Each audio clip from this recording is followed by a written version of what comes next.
Good morning, everybody. Happy Sunday. Happy Saga Sunday. Today, we are starting the Banner Saga 2. We've taken care of Bellower at the end of the first game. We lost Rook, but Rook went down saving everyone, so to speak. And so now, Alette, Iver, and the others will have to carry on because we still got to deal with the snake. So, Banner Saga 2. What we're going to do first, before we get started, and it's as much to help refresh my memory than anything else, is we're going to watch. They've got a little recap function here, so we're going to watch the recap. When the sun stopped in the sky, life continued as normal. Then the stone-armored Dredge reappeared. Ancient foes from the far northern reaches. I think that's Alette. And the world was thrown into chaos. Giant Varl defenders were slaughtered. Their strongholds destroyed.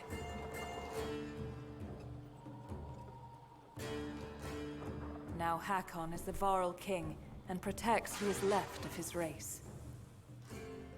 Rook, a humble hunter and father of Alette, found himself leading frightened clansmen towards safety.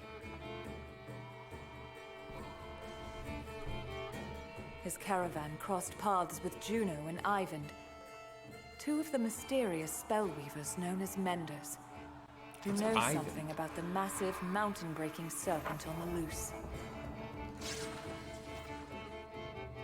In Boersgard, a town under the protection of the mercenary leader Bolverk, both Varl and humans stood against a Dredge general. The immortal Sunder, known as Bellower. Juno devised a way to stop Bellower, but it cost the life of one held dear.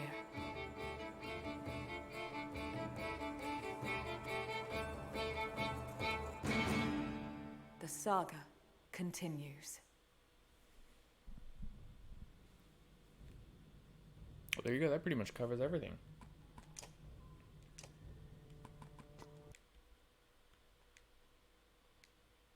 Okay. That does pretty much cover everything. And they left it open-ended because the other option, if you don't know or don't remember, was that it could have been Alette that we lost instead of Rook. But let's start a new game. Import saved game. Oh yes, okay, so we import the saved game. There we go. Look at that, just like Mass Effect.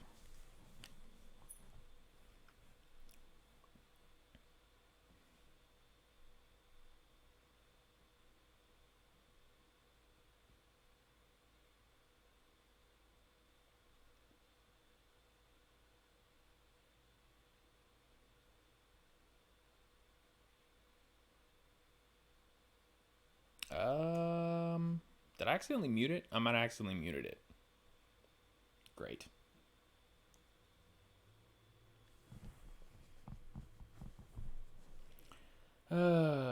Whoops.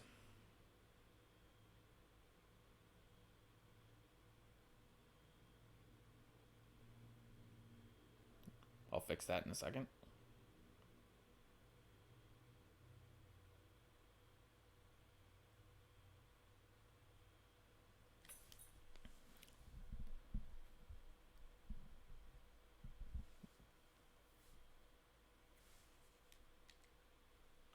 Oh, I could have just done it now.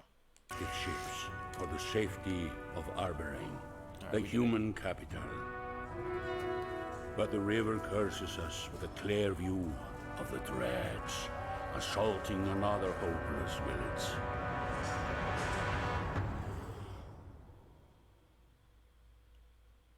Whoops.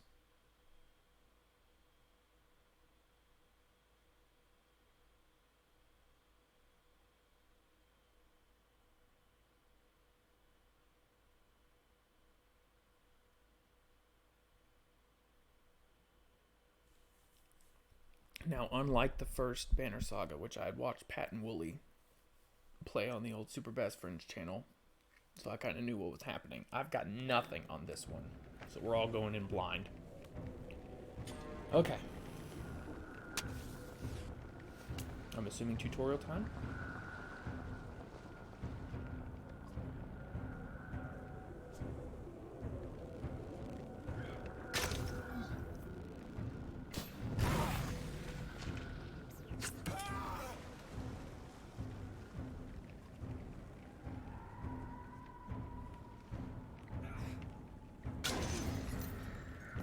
Okay.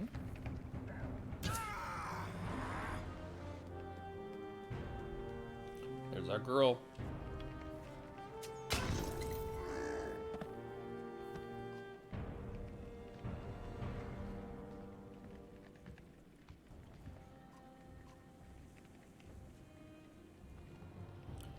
Okay. Right stick to pan surroundings. Zoom in, zoom out. We'll zoom in a little bit. Okay. Portrait show the order of initiative, taking turns from left to right. Okay. Here's a blue, enemy's red. My turn to act. Let's do it. Yeah. Okay. Horned heroes, a race of giant called for 4 tiles each.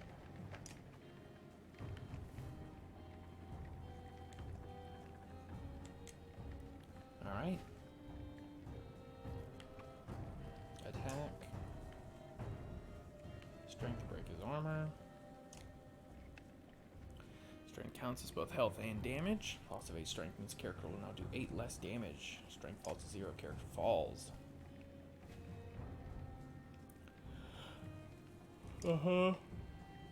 Strength attack will kill it. Boom. Yep.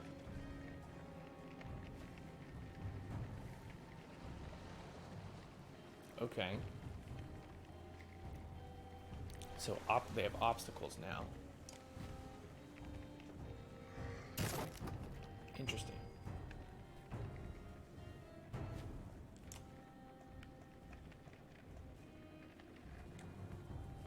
Gold tiles spend willpower. It's like action points. Special, that's right. Ability icon. Sundering Impact allows them to hit so hard multiple adjacent tiles take damage. Okay.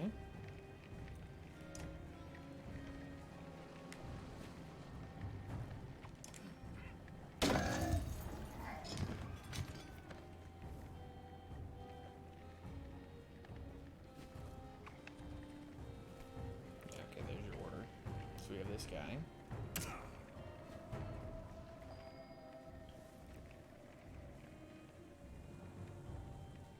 A Leo.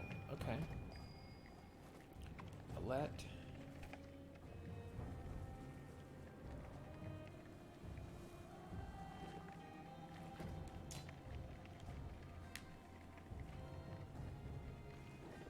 Okay. L and X to select the fist, and press R1 to add a star. Yeah, right. Willpower for boosting the attack. Just a little refresher. / tutorial. Right, who's this Aleo guy? Villagers' reactions range from terrified by the foes to awestruck at your arrival. Their leader approaches and bows in front of Iver. Your timing makes me think the gods have returned. Please, He stops when Iver nods his head towards you. The man peers under your hood. You is Alette. A girl leads those who saved us from those things? She ordered us to land. And those things are Dredge, like the ones you've probably heard about as a kid. Between losing so many clansmen and this, I feel I'm not myself. I thank you, child. He whips his cloak back with a flourish. What a nerd. I am Aleo, the Scald. And your name? Alette. And this is Iver. Ah, names destined for history. Sounds like the brave poet is going to use us in a few proper verses. I'll even make them rhyme, given the time. His smile seems genuine, as much as the concern that follows. Do you have any idea what might be causing the deep rumbling underfoot? Yes, I believe we do. Deep rumbling. Could be that giant serpent again. The serpent in the sun, Radomir? I'm no holy man, but joking about dead gods feels wrong. I don't think the sun serpent would break mountains and try to swallow us all. Yeah, he's got himself some issues, I think. Who could say with the sun stopped in the sky like it is? Alette looks skeptical. Tell me, did you just come from Boersgard? We heard rumor the Sunder Bellower was sacking the town. Well, he was.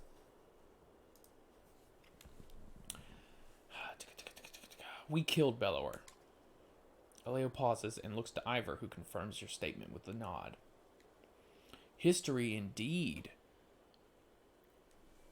Yeah. Good morning, Miss Jackie, by the way. Happy Sunday. Sunder Slayers here among us. Depths! There's so many questions to ask. They'll have to wait until we're all safely back on the longships and leaving this place. The Skald nods his understanding, but another question creases his brow. Leave? Not to sound ungrateful, but this place, it's all we have. It's our home. I felt the same when Skogar was overrun. Except we had the sense to leave while we were able. But my children, you don't understand. I know exactly what it means to be a child stripped of from your home and family. Alette takes a step back before lowering his head. Packing and tending to our dead will take some time. But I'll have everyone on the ship soon. Ooh, ships, okay. You watch Alette rejoin his family. Moves his hands too much when he talks. It's unsettling. You smile, but say nothing. People thinking we're heroes now. The world is breaking in more ways than one. It's not the first time. Sorry. It's not the first time you've been called a hero, Ingvar. Iver, your father's closest friend, looks unamused. He's one of the giants known as Varl and has fought Dredge in the northern winters. Personally killed one of their generals, the Sunder Rays, and lost an arm to the Sunder Bellower. He is badass. Your humor reminds me of your father's, since we're talking about things we'd rather avoid.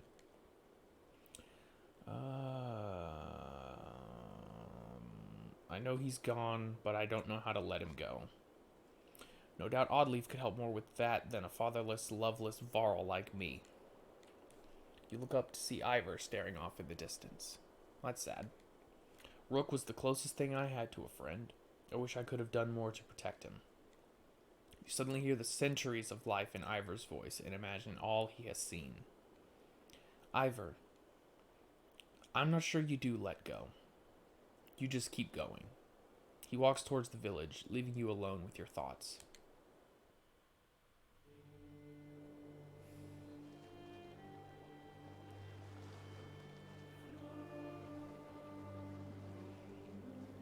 God, the artwork still looks freaking great. Oh, there we go. Look at that. Banner Saga 2. They even reflected it in the water. What a bunch of professionals.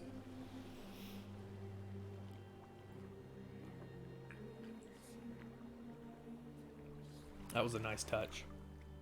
Chapter 8. From their homes, all must flee. Must all flee. Man, whatever. Same thing. I wonder if it imported the fact that I don't have any supplies from the end of the last game. That could be a problem. The traveling merchants are surprisingly well stocked. Good, Ubin, the old Varl, dubbed Scrivener, says.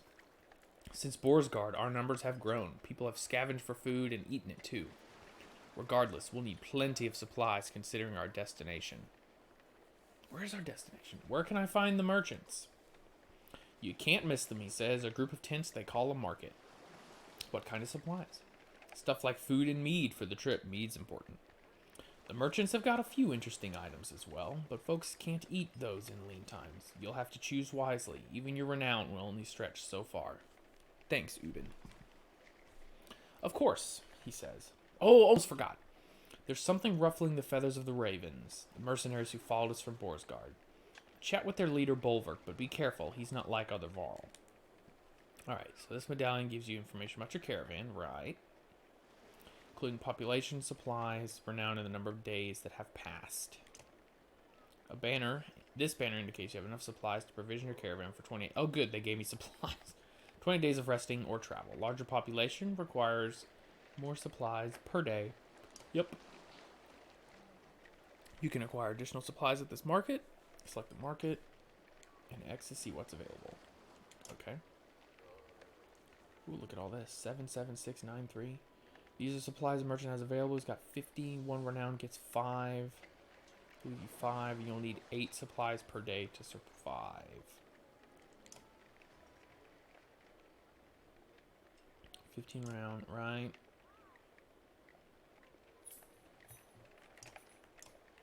15. Now you've added supplies. You must confirm this change. Okay, that's fine. Markets also have items.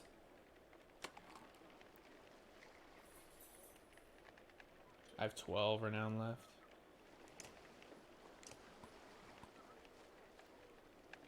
Two arm talents plus 3 arm? What's that? Break talents, range, distance, dodge strength. Interesting.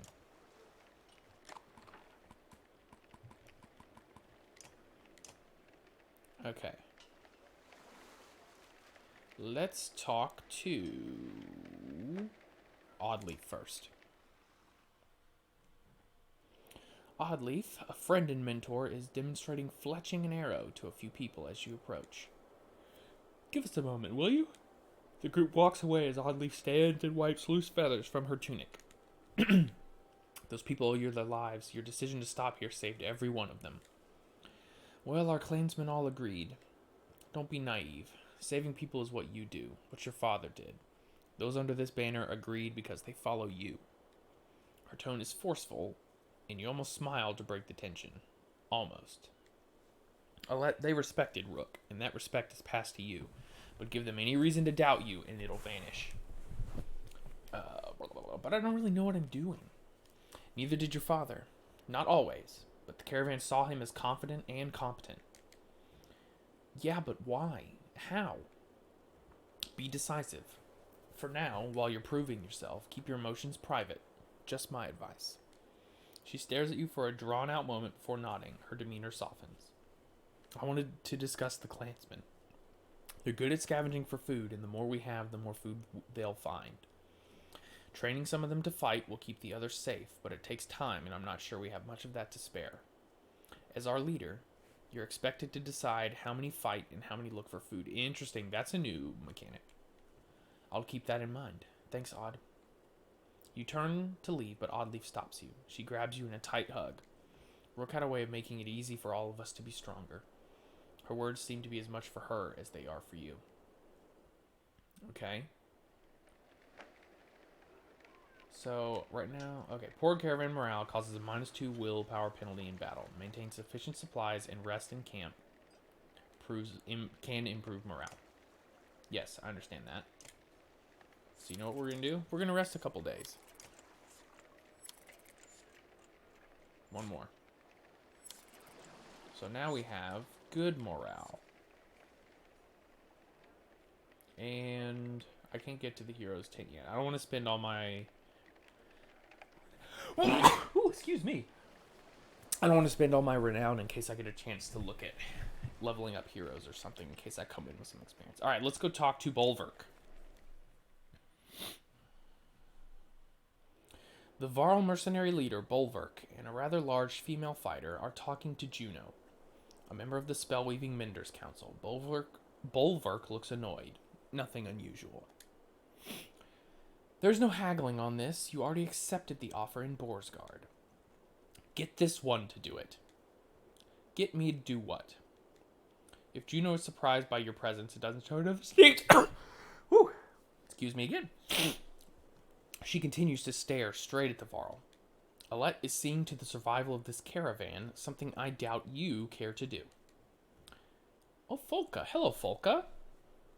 She's a little small for such a big role, isn't she? I feel like I didn't play Alette to be snarky in the first game. I don't think I'm going to start with her being snarky. I'm going to say, don't talk about me like I'm not here. You're right. Sorry for being rude. Unfortunately, this is a private matter. Her look at Bolverk says she expects him to keep it private. Ivan, we learned it was Ivan, not Avon. Oh, sneezes aren't signs of the Rona. Everyone knows that. We did some outside stuff yesterday. Maybe what little, because I do have not very serious allergies, but maybe something got a little irritated. I don't know. Or maybe I'm just allergic to bullshit, and Bolverk's about to start spitting out some bullshit. Maybe that's what it is. Ivan needs my help healing the wounded, but we should leave soon. See Hagon at the dock when you're ready. Juno leaves without another word. Fane Valka. One of these days, Claw and Fang will get thirsty for Spellweaver blood. Claw and Fang? His axes. The large axe heads are polished, the blades sharp, and the cheeks scarred from plenty of use, but it's the gray handles that stand out. They're unlike anything you've seen before. So, you're leading this rabble now? Yeah, they can be. I guess just ask Arthur, right? Only to Arborang. Then it's King Meinolf's job. Okay. So, I know...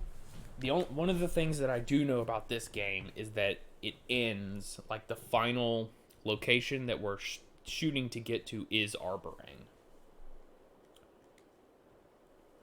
So I'm going to guess that it'll end in Arborang, and then Banner Saga 3 will pick up from there. Like he's got the answer to any of this. He'd royally piss himself if he ever saw a Dredge. The pig-tailed fighter laughs. What's your name? I'm Folka, a shield maiden in charge of keeping the ravens alive. Bolverk gives her a stern look, but she doesn't back down. I already know who you are, chieftain. I heard there's a problem I should know about? The Varl seems to grow taller and more wild as he takes a step towards you. You stopping to save every Fane idiot along the river will get us all killed. Oh, great. Makes more sense to only stop the ships when we need supplies. And get rid of half these useless people too. They're slowing us down. That's not gonna happen. We'll see what happens when you really get desperate, kid. If you're even still in charge of these fools. Bolverk snorts and turns his attention to a large sealed cart behind him. His bear-cloaked back indicates the conversation is over. Well,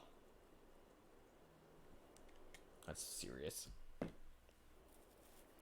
Okay, market rest. We already rested. Now we can leave. Okay, good caravan morale. Costs us a +1 willpower bonus in battle. So there you go. I'm glad we rested. So let's look at the map. Our wonderful Middle-earth ass map. So, let me zoom out. So here we are by Ormsdollar. Arborang is way down here. Populated, consistent tower to city walls. That's where actually that's where we started in the first game. The group with Luden and Hakon and Ubin started in Arborang and went this way. And then see if I can find Skoger.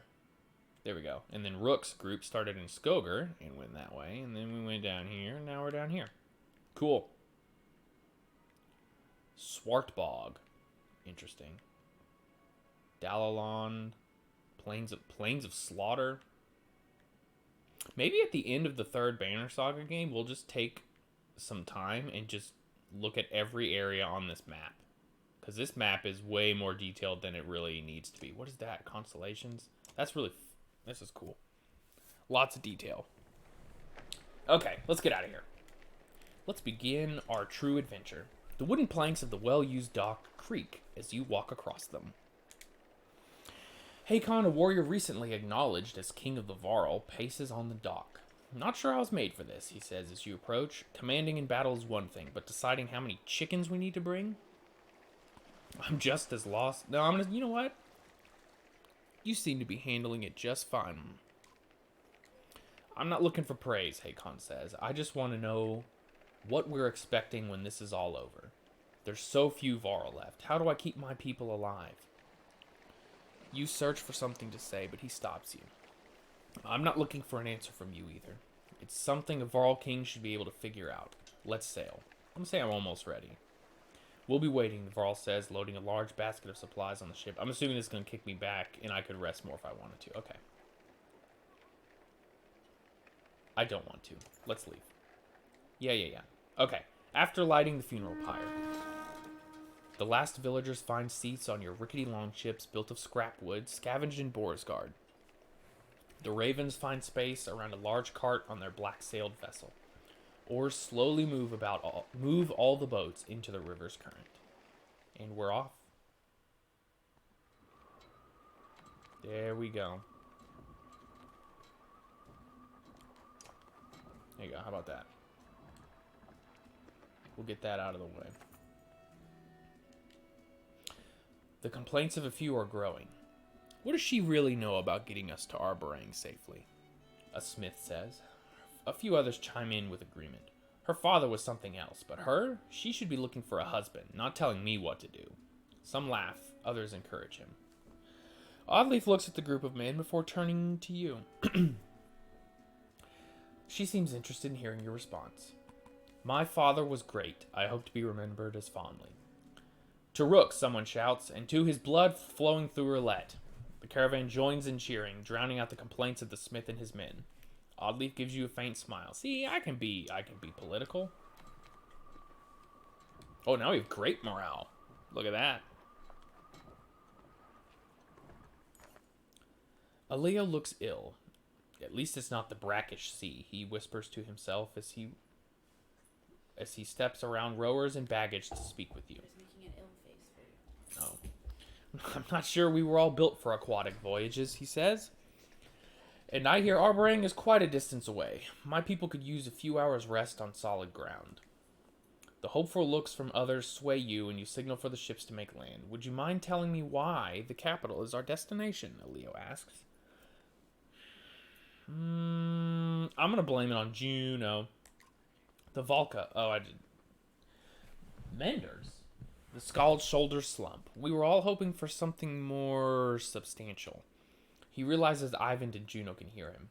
I thank you for healing my people, but we're talking about an army of Dredge. The Valka and her apprentice share a smile, but say nothing. Dredge, Aleo says, almost in awe. Man and Varl's storied foe from oh so ever long ago. But they're real, and here. How have they made it so far south? His glance at the Varl is met with both anger and shame. The longship rocks gently, and the Skald grabs a rope to steady himself. If only we had the fabled horses to ride upon. What? Horses are some kind of mythical creature in this world? That doesn't sound right. We'd outpace the Dredge and be on sound footing. His dramatized misery is almost as amusing as his thanks when he steps back onto land. Okay, oh, here you go. Map tutorial. We can explore and zoom. Zooming. The location of your caravan is indicated here by Alette's icon. The caravan recently embarked from Aleo's village and is traveling westward down the Ormsa River. Okay. Prior to arriving at Aleo's village, the caravan had hurriedly embarked from Boersgard in the wake of the devastating siege laid by Bellower and his armies. Select Boersgard and press X to find out more about it. Boersgard, an aging and senile mess of a city that can't remember whether it wants to sell you something or steal everything you've got. While Ormsdalr grew early into an important hub of trade, its twin city Boersgard became the place to buy things nobody else was willing to hawk. It's greatly supported by the potent items harvested in Rainavik and Tistel, and plagued by huge disparities between the extremely rich and the suffering poor. So basically like any city. Maybe they are, maybe they're special horses. Oh, there's Ormsdollar. Caravan is attempting to reach Ormsdollar by river. Okay, so we can't get to Arborang. On the way to Armorang. Select Ormsdollar and press X. Ormsdollar. As Strom led some of the first men east, Ormsdollar was one of the most important places they settled. Nestled in the crook of where the Ormsa River splits. If Boersgard and Ormsdollar were twins, Ormsdollar would be the righteous brother trying to keep his evil twin from hurting anyone else. So dramatic. Okay. So now we're going to learn about the forest. Reaching Arborang, the human capital, is the ultimate goal of the caravan. It is hoped that the walls of the ancient city will provide safety against the deepening catastrophe. Arborang. From humble beginnings to the eventual seat of power for the king, Arborang is the most populated and contested city throughout the human lands. Its towering obsidian walls have been pulled from the depths by the weaving power of the Menders. As each new generation of residents builds another ring of walls, the city continues to grow larger, more indulgent, and more dangerous. Okay. The world map is covered with many locations and holds much lore, such wow. You can explore the map at any time, selecting locations with L1, R1 or the left stick and pressing X for more information. We're not going to mess with it too much. Yeah, exactly. Yeah, I guess so. Virgil and Dante. Except Ormsdollar sounds a little more righteous than Dante. You can return to the map at any time during travel by pressing triangle to activate the travel HUD and then pressing square. As you travel through the world, time passes. The number of days is shown here. Each time a full day passes, your supplies will be consumed. Morale drops during continuous travel, and when supplies run low, in order to raise morale, you must camp and allow your caravan to rest. Got it.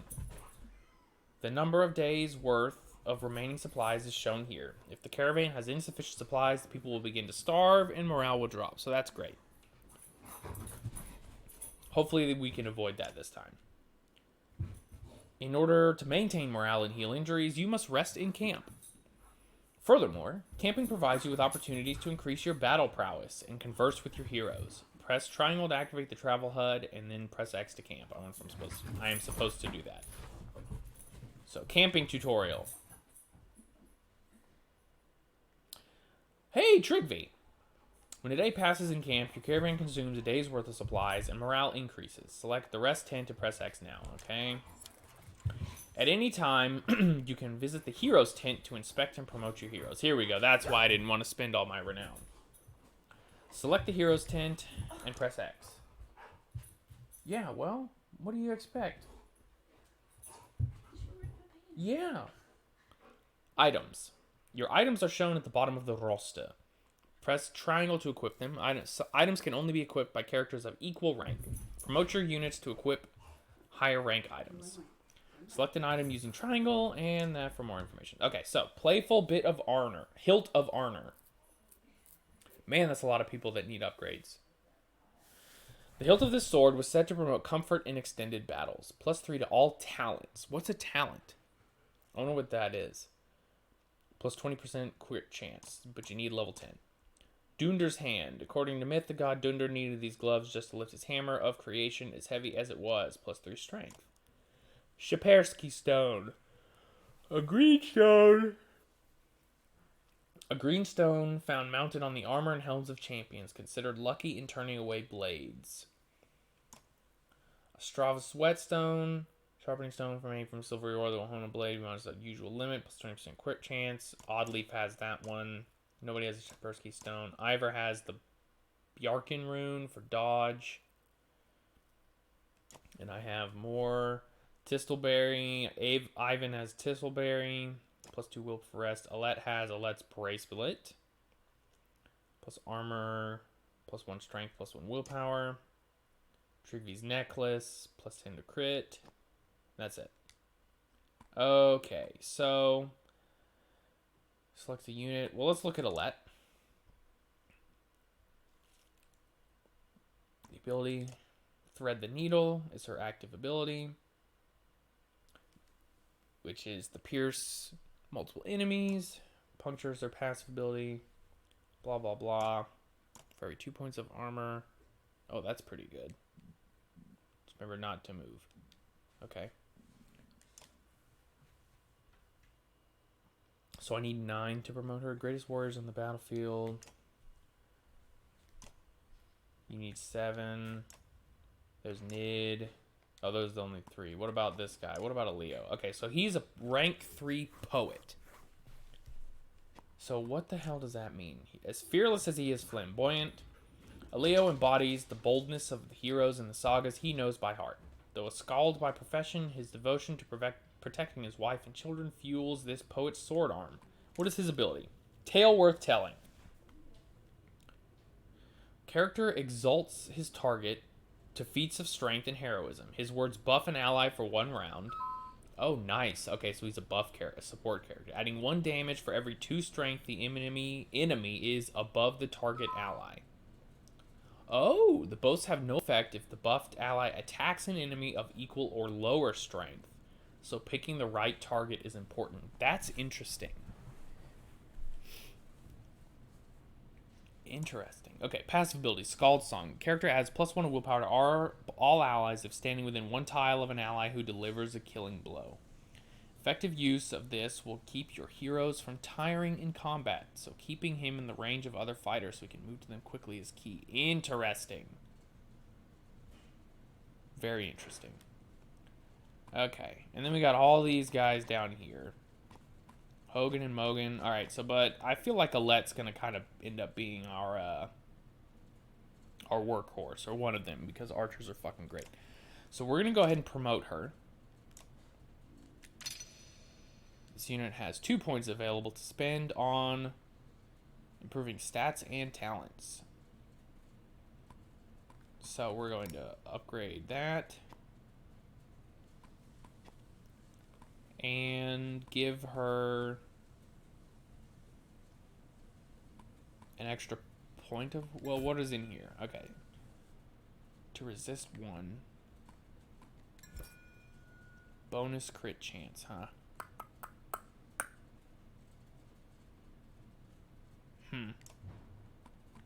What about in here? Exploit. +10 to cause puncture. What's puncture? And divert.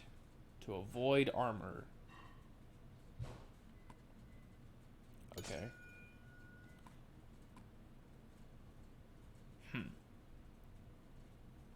Let's put a point in exploit. To cause puncture, which I'm going to guess means you go through the armor.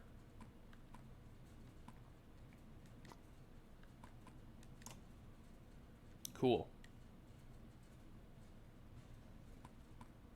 God, all these guys can promote. Except Nid. Nid the nerd.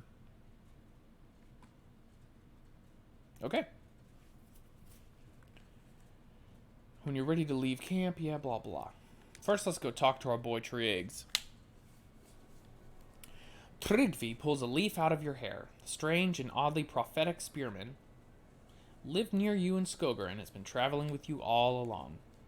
It's hard to push a spear through a tree. Easier to turn the tree into another spear. How does that... Wait for him to continue. What? That's it. Shoo now. Ha! Shoo! Tryggvi starts laughing. It's disturbing, and as you walk away, you hear him singing. What a lunatic. Yellow and blue will lie to you, lie to you, lie to you. Yellow and blue. Nid wears yellow and blue. When you're ready to leave camp. I am ready to leave camp. I don't think there's any. 2 men approach while no one else is around. One is wearing a wolf cloak and missing a hand. Okay. The other is a guard with a crazed hair shoved into a helmet. Okay. Oh, look at these guys. Rugga, finally. A moment alone with my new leader. Is there something you need? Seems I should be asking you that. I'm Rugga, the governor of Boersgard. Oh, it's good to meet you. I'm glad you feel that way. I've been watching you command from a distance. Not bad so far. The guard nods his agreement but says, oh man, this guy looks like a fucking lunatic.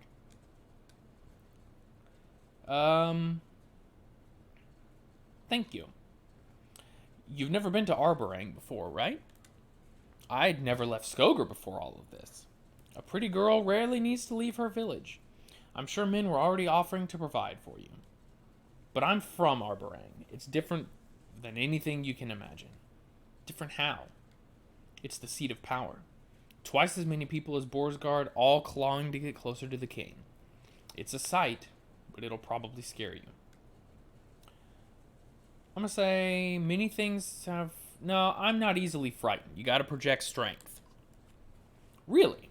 I heard you made it this far without killing anyone. I hope that's not out of fear. Well, I had to kill one guy. I can do what's necessary. Remind yourself of that so you're always prepared to act. Because I recruited Onef, that fucker backstabbed us, I had to kill him. Which was irritating. I'll teach you what I can along the way, okay? We'll try and shore up the fact that you're a young girl, but it'll take work. He smiles, and with emotion, he and his guard depart. Okay. On the road again.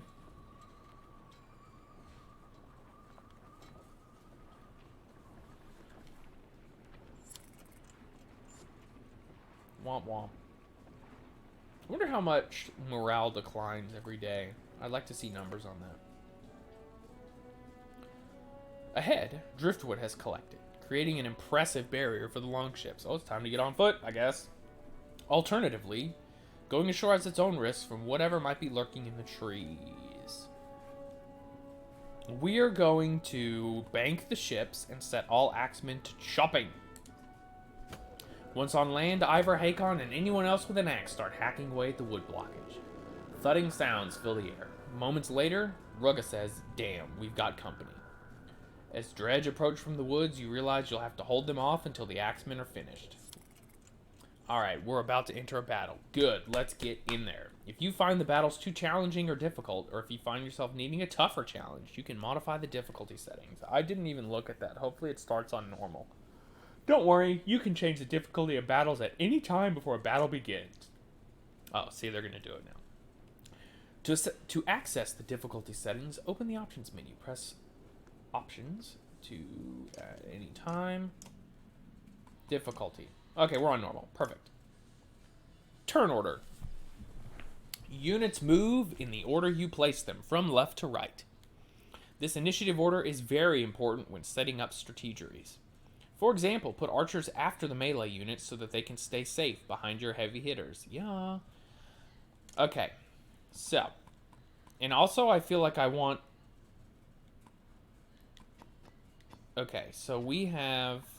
Who do we want up in the front? We want Gris and Krummer in the front, I think. I don't know who first, though. We'll put Krummer first. Definitely Oddleaf. I'm gonna need... I only need one of these guys. And I like Trigvi way better. So we're gonna do that. We're gonna try out a Leo. I think this is a pretty good order right here. In fact, I almost think... Hey, you know what I just noticed? That item, that weird hilt at the bottom... That's a PlayStation 4 controller that makes that hilt. I want to put a Leo at the end. Because even though he's melee, I can get him into position for whoever and then maybe buff. Let's try that. Alright.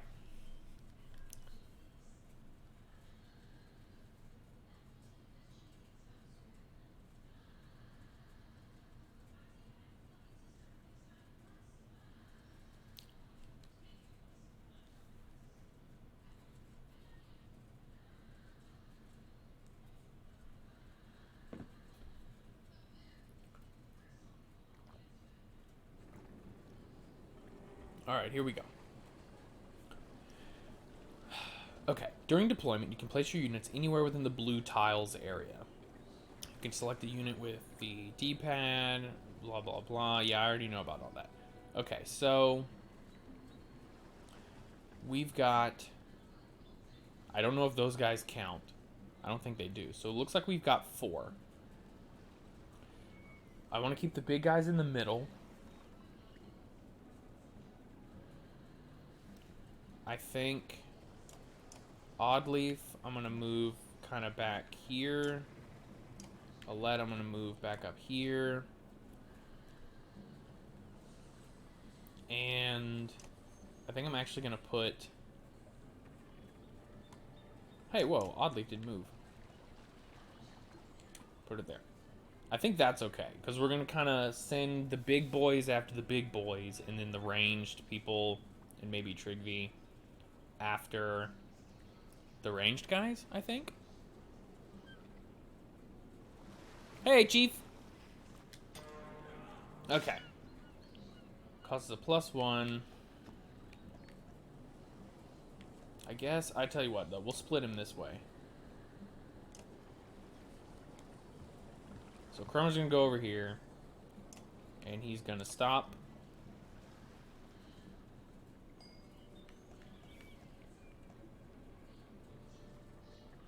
Gris is gonna move up this way and stop. Get that debris cleared. Hurry.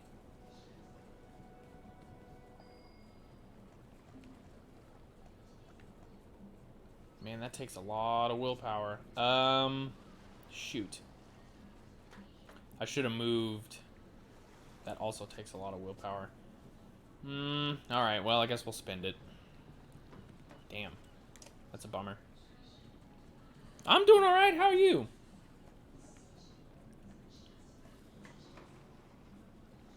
Alright.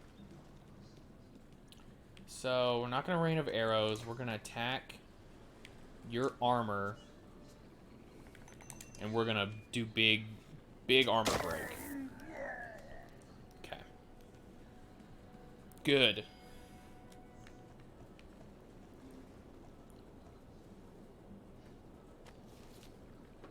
Yeah, we're just going to advance up.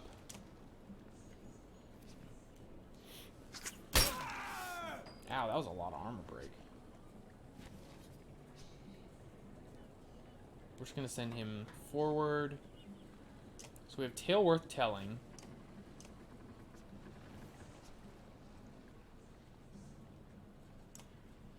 Interesting. But we're not going to do anything.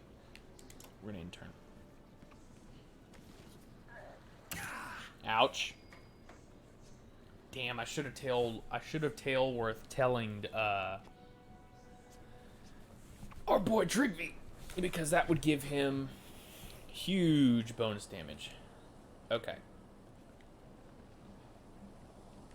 Attack.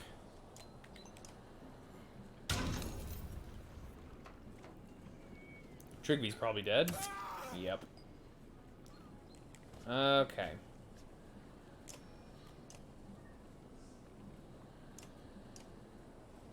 Yeah, let's battering ram this guy. Send him back.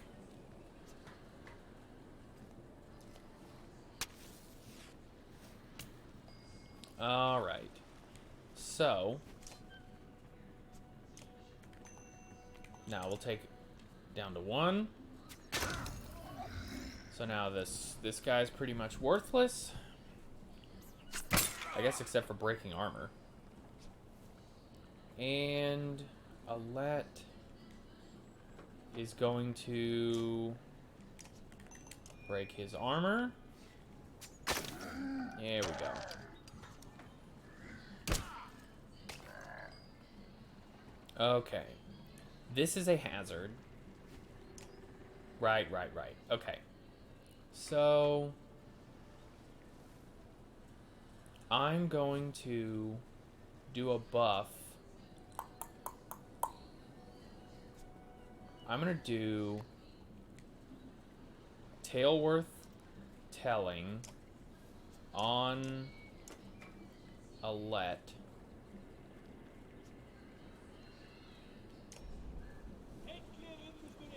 And I'm going to buff her strength so that when this guy comes back in, hopefully I can... Alright, so we're going to move him all the way up here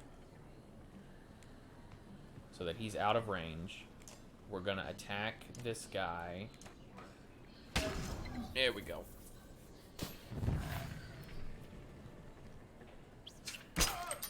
That's fine.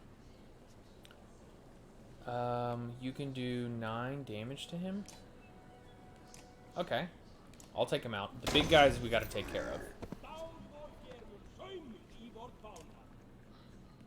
Oh, and that gave everybody some willpower. That's freaking great. Alright, so Oddleaf is gonna come over here. Didn't want to have to spend the willpower. But here we go. Alette is going to armor break. Nice. Man, he's getting his armor broken too. Okay, so if we look at this,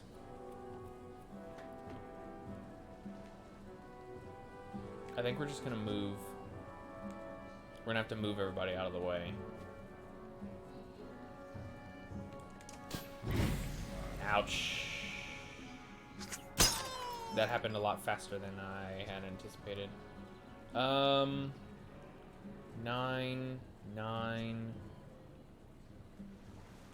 I'll tell you what. Let's go ahead and take care of this guy. Here we go. Okay, that's a problem. We need to move forward. In turn. That's fine. Out of willpower.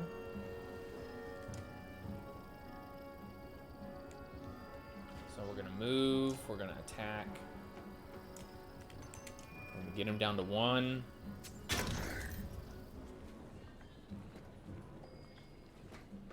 And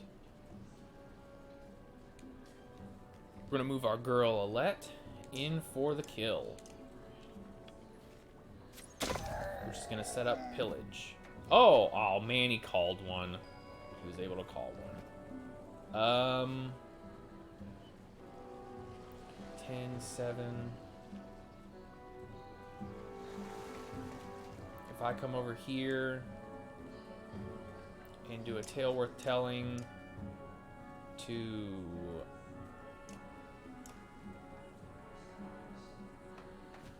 Oddleaf again, and then we'll use her to attack that grunt that's coming in. Ouch.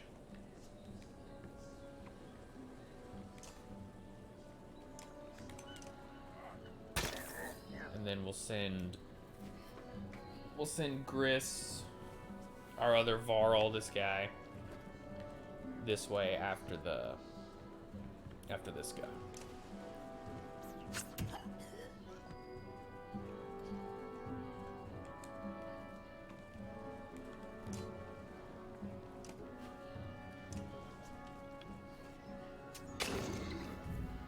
Okay. Ouch.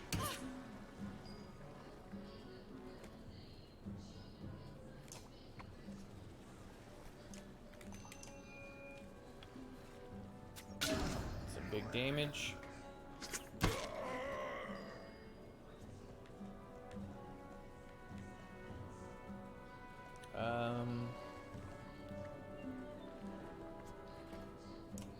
The grunt is next. He's probably gonna kill Oddleaf.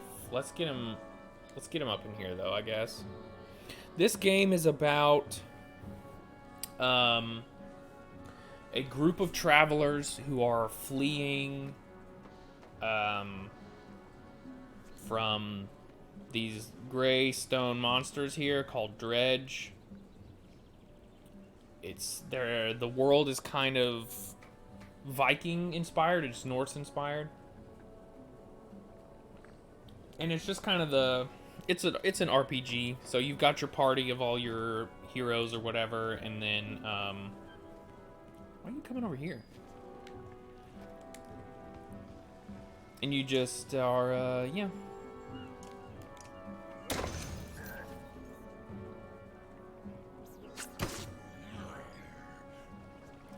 Trying to make sure that everybody makes it to the end alive, I guess. Oh, there we go. Alright, Alette's got this. Pillage. So he gets to go. We'll just walk him as far as here. And in his turn.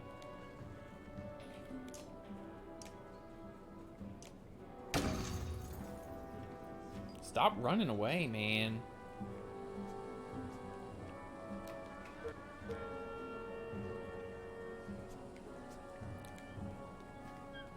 So we gave her some willpower. We'll use, I tell you what, let's use Rain of Arrows on this square. So that when he runs, Leo.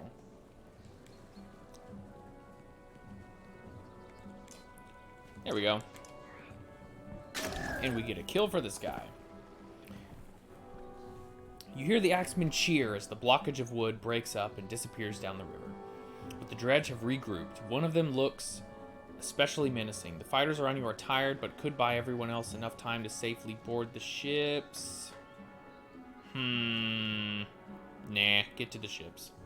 You and your fighters turn and run, leaping for the long ships at the river's edge. Slinger rocks knock against shields and a few helmets, but the ships move away. Everyone is safe until a glowing rock lands on the bow of a rear ship. The explosion kills a few, the river kills the rest. Great.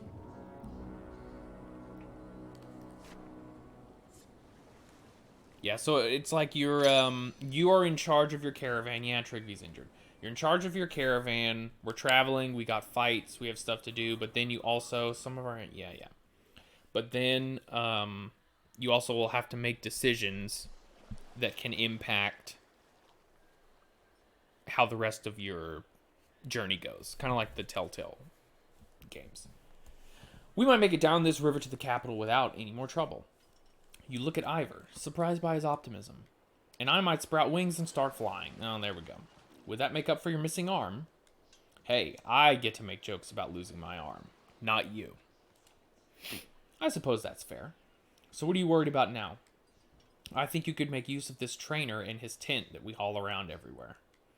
You can't hesitate anymore when it comes to killing others, not when it comes to protecting your own. Let's bank the ships and make sure you're ready by challenging your skills. All right, training. Okay.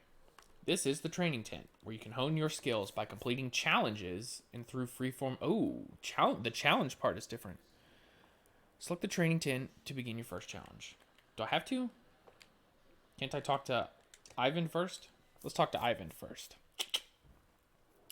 You watch for a moment as Ivan, Juno's apprentice, and the mender found nearly dead at Ridgehorn, moves his staff in a complex pattern, repairing some armor. Not a bad festival trick, right? Care to give it a try? Mending? Me? I think I said exactly the same thing the first time a mender asked me to try. I thought you had to be born under a blood moon or be from a certain clan. It certainly helps if you suckled from a she-wolf as a babe. Ivan smiles. Anyone can be a mender, but the training can be difficult. I'm not sure I like the way that sounds. You've already completed many of the lessons, tending to wounds, endurance trials, focus amid distractions. It comes naturally to you. Then what would I have to do if I said yes? You'd have to practice day and night. Ivan looks up toward the unmoving sun.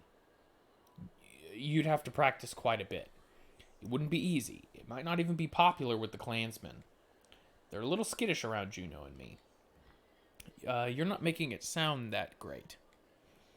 I've never been much of a recruiter, but mending has its advantages, both on and off the battlefield. Like using lightning to bring down an ancient Varl bridge. Ivan grins and picks up the armor. Hopefully not. Anyway, mull it over and we'll talk about it again. I've got to check on the fighter who was wearing this. Interesting. Okay, yeah. Training tent. Let's go. Well then, come on in and let's have a look at you, Sven, the trainer says. After a quick assessment, he says, "Yep, looks like you could stand to learn a few things. I've got 5 challenges for you, and if you can finish them all before we get to Arborang, well, I'll let everyone know you've impressed me." Ha! Sven's laughter is full of phlegm. Let's start with a few of the basics. You think about what he's saying. You feel up to the challenge? Then we begin, Sven barks. Interesting. Okay. Because before the training tent was just like the freeform sparring part. I'm curious to see the specific challenges. I bet you they get pretty freaking difficult.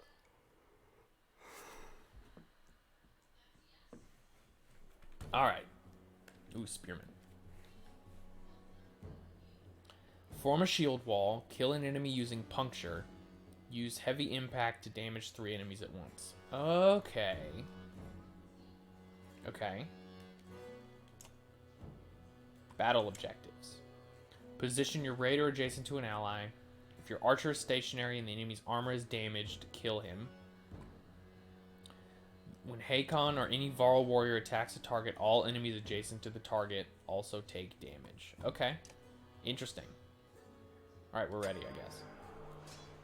So, if we go here, that forms a shield wall.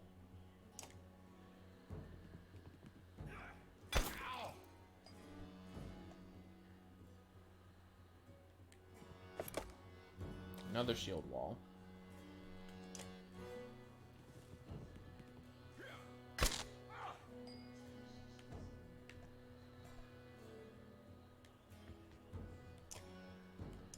No. We'll just hit him.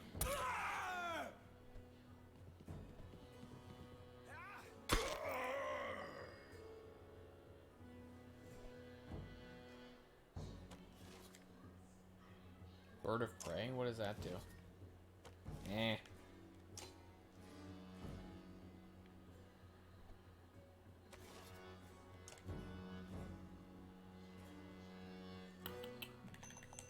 Let's just do a big armor break attack here.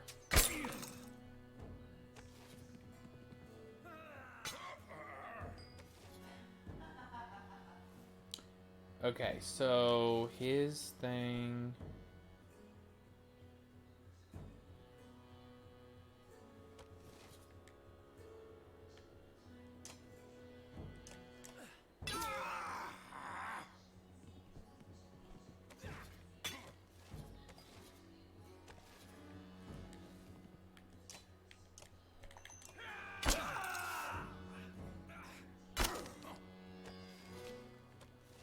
Next up is Hakon, huh?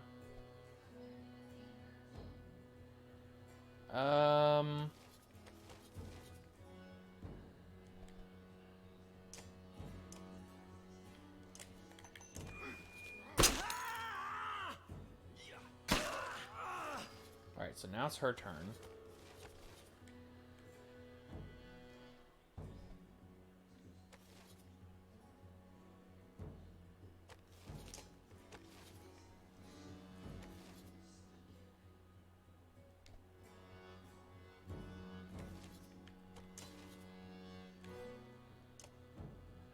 Here we go. So here's puncture. This should get me another one. Kill an enemy using puncture. We'll move up.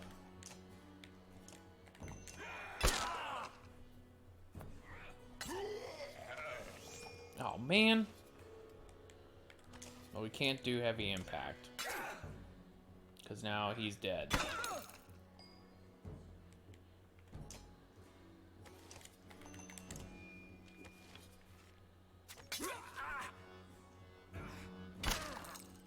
Guess I should have paid more attention.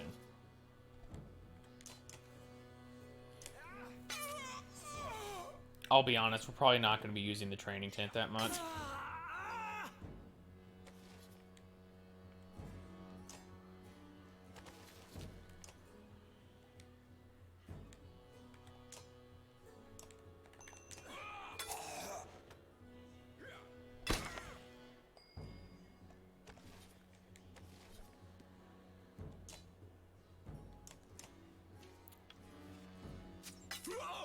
No, now I got pillage, I guess.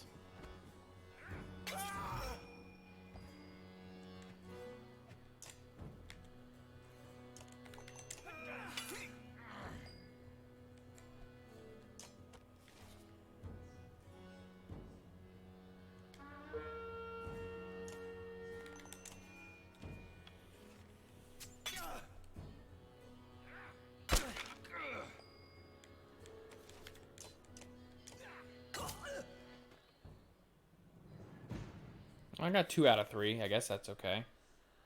Oh, I did not succeed. Whatever. I don't care. That's not what... We're just trying to get to the stupid... I didn't want to... No, that's fine. Okay, so we have 12 renown again. Let's go in the hero's tent. One or more... Crummer died too? I didn't know that.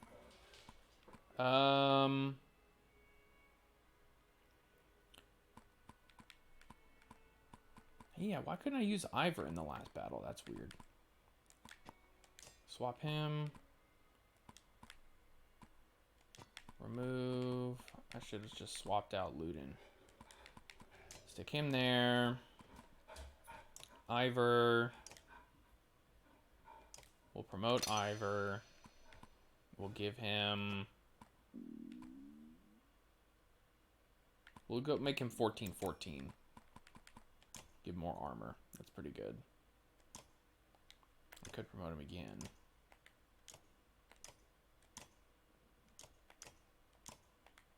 Yeah, I don't have enough. Okay. Okay. So... I think that's it. Let's go. Let's get back on the road.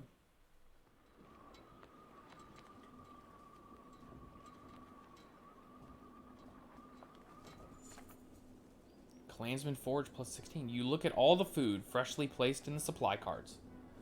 What's all this about? You ask, Oddleaf. The clansmen are trying to help as much as possible now, she says. Whenever they can, they'll forage for nuts and berries or fish and hunt. She hands you a piece of fruit. They may not know how to fight, but they can keep us alive by keeping us fed.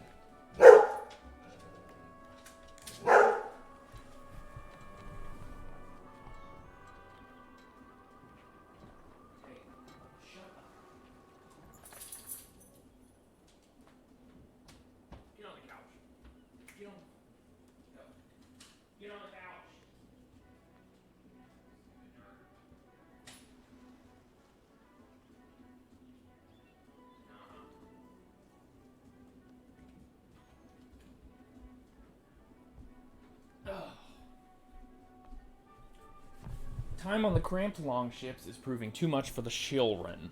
They're climbing ropes, interrupting rowers, and constantly leaning over the sides to touch the water. Some Varl and clansmen look annoyed. Freaking youths. Keep your kids by your side. We're at war until Arborang. Let's do it. Some others give you irritated glances, while a few Varl smile in your direction. Yeah. Regardless, there is no denying the children are safer by their parents' side. Yeah. Youths. A crowd begins to cheer from one of the longships as a man struggles with his fishing net. As his catch nears the surface, some voice concerns. You're close enough to make out a large shape in what looks like fur or hair in the net.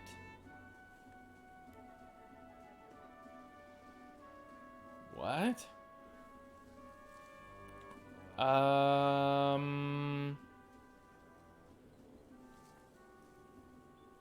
We'll keep watching. Bear cub, shouts the man with the net. Long dead. What's it mean? Superstitions blow across the ships like a gale. Talk of plagues and famine make eyes go wide. You notice Bulwark at the bow of his ship, staring at the cub and brooding more than usual. Great. So that's probably great.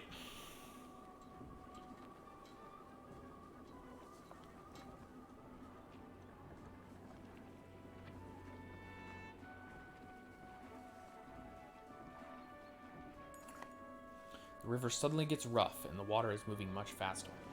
Rowers try their best to avoid rocks, but the longships weren't built for maneuvers. Each impact is jarring. Great. The ships rock, and a few oars snap between stones and each other, but remarkably, the fleet survives with only minor damage.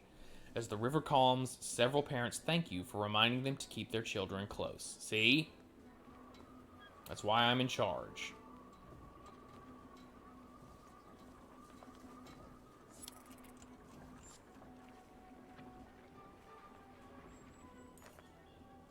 Smoke from a village catches everyone's attention, and the longships begin to slow. I doubt these scraps of wood we're floating on can hold anymore. Many more, Iver says. You feel the governor's gaze on you, and he slowly shakes his head.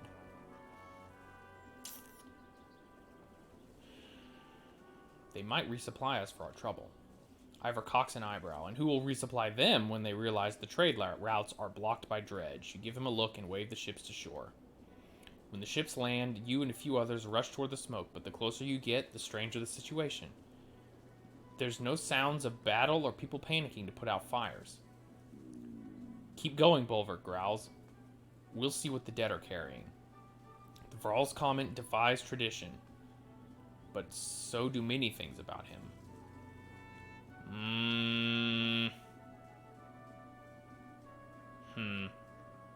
I don't trust this, but we're going in. Push on to the village to investigate. A barn is the only thing burning. No one is around. Unusual, Oddleaf says. Some kind of trick? It feels like a trip. Let's get back to the ships.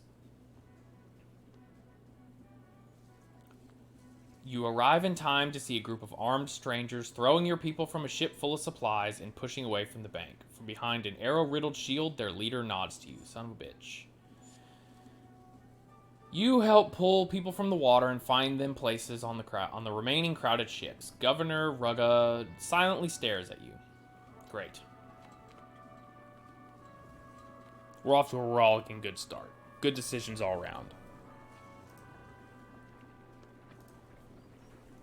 Just like before. A large clump of hazelnut trees looks like a good place for clansmen to stretch their legs and gather supplies. Once on lane, the children laugh while kicking around leather-wrapped balls of rags. You notice a Varl on the edge of the clearing silently staring into the woods. Maybe he's watching a lone Dredge grunt stalk a squirrel. Might be 100 of them in these woods. The Varl's whisper is still loud enough to scare the squirrel and alert the grunt. It looks at you and the Varl before slowly backing up. We need to kill it before it alerts other Dredge. Your arrow wedges in between two plates of stone armor, and the Dredge cries out in a strange warble. It runs, eluding your second shot before disappearing into the trees. Dang it! The Varl, who made no move to chase the Dredge, said, "We better get everyone to stop looking for food and head back to the boats." He sounds vaguely irritated. Everyone watches the shoreline in silence, but no sign of a Dredge force is spotted.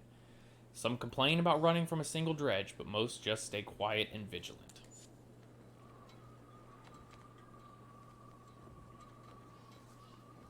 Well, it's good to know that my, Azalai's Godstone almost looks lonely. That my penchant for not making the right decision has held over between games. Consistency is key.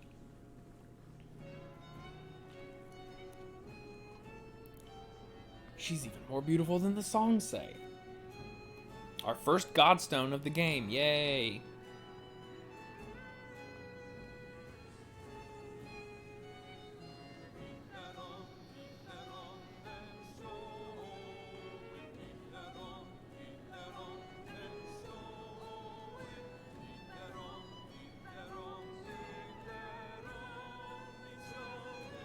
Whoa, what?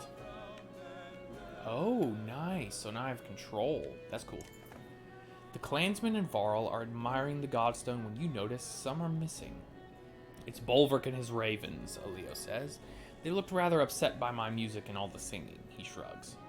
If they'd rather hang around that large cart instead of joining us, I won't take it personally. But come closer, let me introduce you to Asale, the god of streaming waters.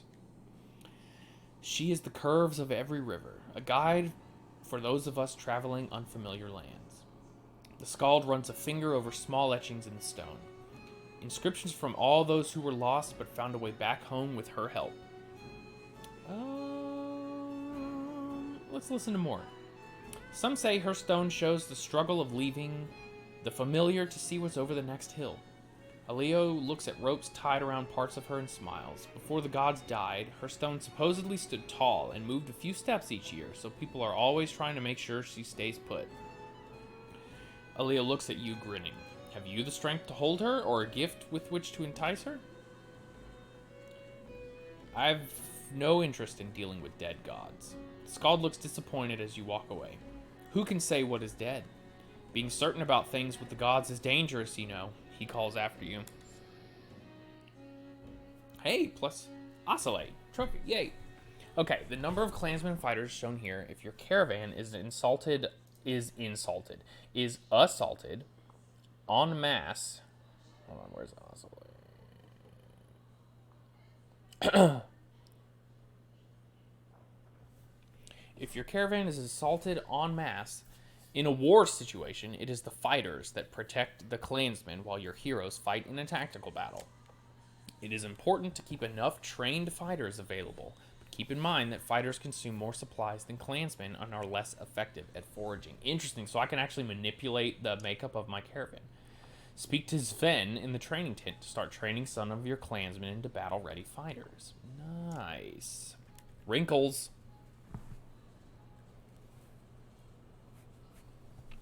The two Varl look deep in conversation, but Iver catches your eye and waves you over.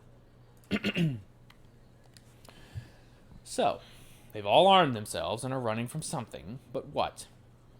Hakon's becoming a Dredge scholar, trying to understand the motivations of our enemy. It's just strange that we've never seen their women fight until recently. Good thing, too, we might have lost the Great Wars. You think about what to say. Juno says there's a darkness coming, but what the Valkas say and mean aren't always the same. They speak in riddles and prophecy.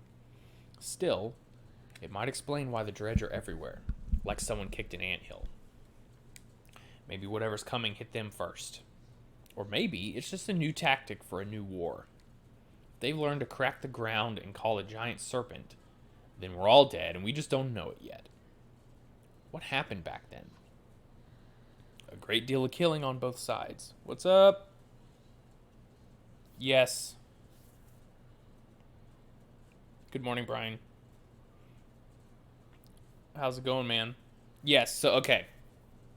At the end of the first game, when we killed Bellower, you had to make a choice of who fired the magic arrow. Your choice was either Rook or Alette. Whoever you picked to fire the arrow died in the battle. And I picked Rook.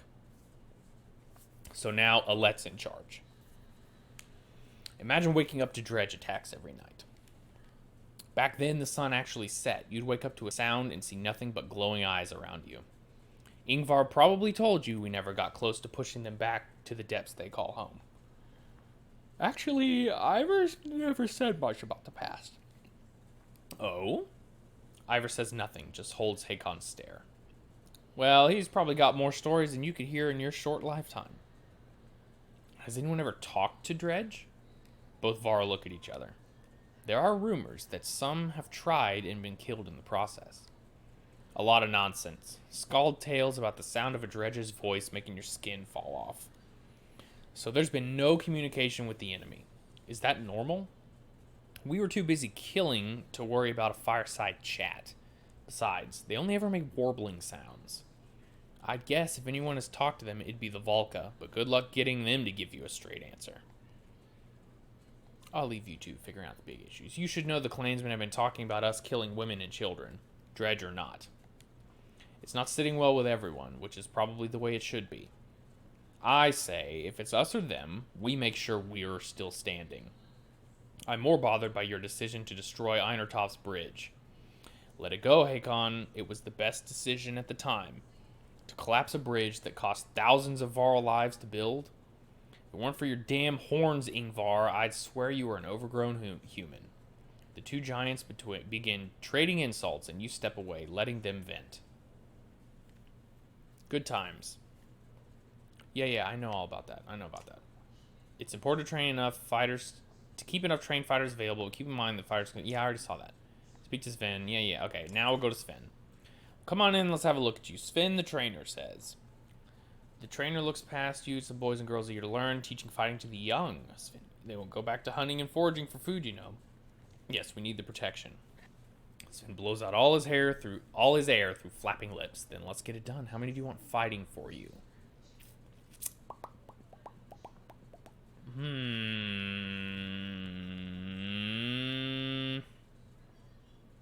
100. Got enough food and water to last us a day and a half. That's what it'll take for me to break them from running. Make it happen. All right. So now we got more fighters. So that's pretty good. Let's get back on the road. On the road again. Scooby, Scrappy, Scooby, on the road again. I think so. We'll see how fast our supplies, because the more fighters we have, the faster we're going to run through food, so we'll have to see how quickly we start going through food. Shouts from one of the rear longships grab everyone's attention. The quick construction is proving faulty, and the ship is taking on water fast. With Dredge on the bank and all other ships almost at capacity, oh my god. You consider your options. I'm going to ask shipwrights for advice. We'll need her out of the water, says one. Nonsense, just plug the holes with some cloth and tar for now, says another. As they argue, clansmen begin jumping from the sinking vessel, grabbing for ropes and extended oars. Most make it aboard other ships, but not all. Great. Oh, that was fine.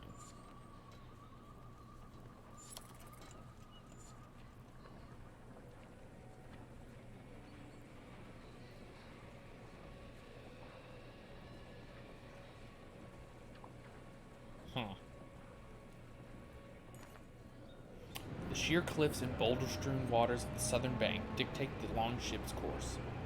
The droning sounds of the dredge accent their quicker pace as they follow your ships along the northern bank. Dust and mist make it hard to see ahead. A hissing, rumbling sound grows all around. Waterfall! Great, shouts the sharp-eyed Nid from the bow of her longship. Oars instantly reverse and you nearly lose your balance. Ooh, an actual cutscene. I'll be quiet. That's a big honking waterfall.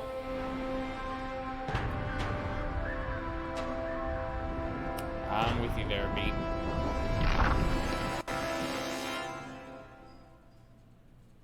Is there gonna be a new mini game? Like in the Yukon Trail? Oh god, we're just gonna pitch them over the edge? The roar of the approaching waterfall clouds your thoughts. While all the clansmen you picked up keep the ships from being nimble, Nid's warning allows time to react. It's a struggle, but no longships are swept over the waterfall. Oh, thank God. +5 renown. Nice. The remaining ship's rowers pull hard, heading for the dredge-lined northern bank. In their haste, the vessels smash against sharp, split rocks as they push toward the shore. Some fighters are thrown from the boat, sinking in mud under the weight of their armor. Okay. The longships are too spread out to command a unified landing. Amid the chaos, you look at those nearby. Gris, a stout Varl warrior, and a few others, like him, look ready to rush the dredge. Bolverk and his company are close to you, hauling their sealed cart off the ship. You consider your options. Alright, so Oddleaf, can you keep the dredge off? We could use some help from the Ravens. Bolverk, Gris, make an opening. Homie will push them back.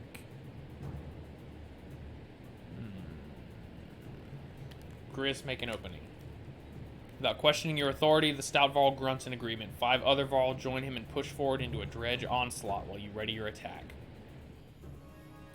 Okie dokie. Why can't I have Iver? Oh, there's Iver. Hey, big guy. Put him there. Hogan or Mogan? Mogan. Our boy Mogan.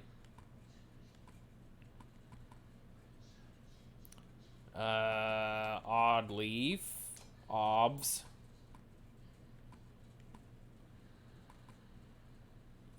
Pacon. And the last spot's gonna be a Leo, our new member. And yeah, let's get a Mirvan.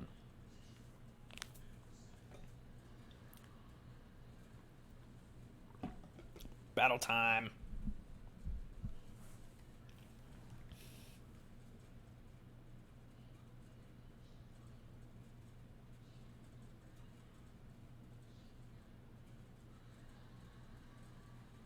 Loading.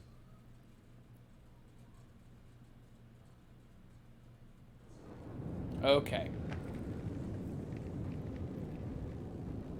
Good night. Gris, why did he advance so far? Oh, is he dead? Crap. Well, we lost him. Don't let his death be in vain. Yes, that is correct. Tridvi's the one that's basically insane. Okay, so how many... We have 1, 2, 3, 4, 5. Oddleaf is over there. We need somebody protecting Oddleaf.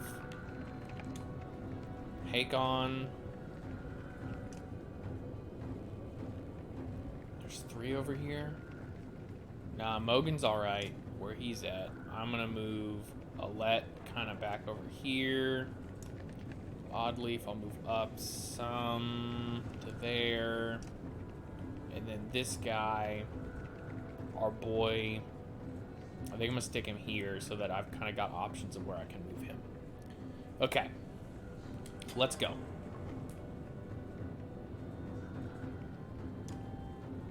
So if we're gonna come, actually, let's do this. If we do this, and we battering ram you,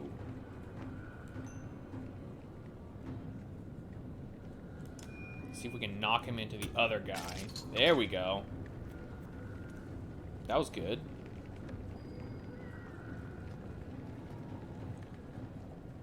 Hakon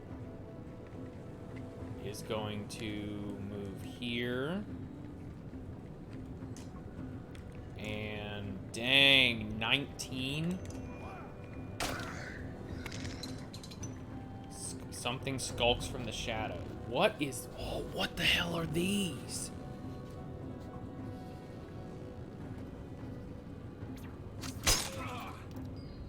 What is that?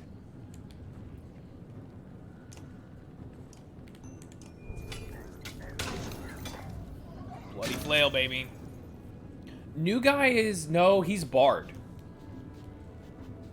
Actually. What the...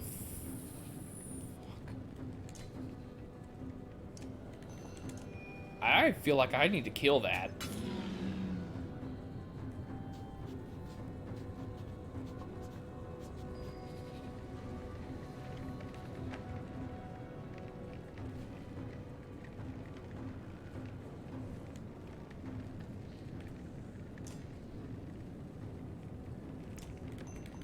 Alright, big armor break. There we go. Skulkers. More? I do not... What the hell are these skulkers? Oh, bad. Bad.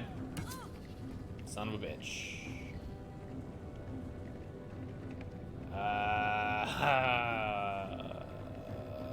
Well, that did not quite work the way I had envisioned. So...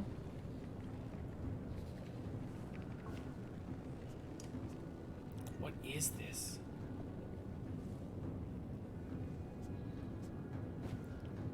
What the hell?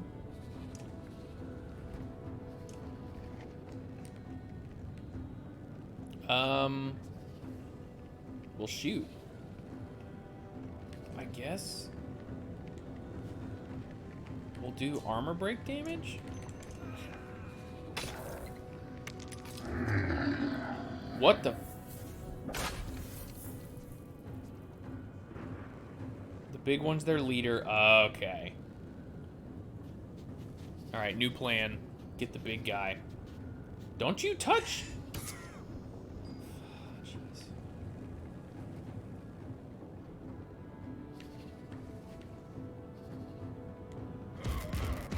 Oh my God.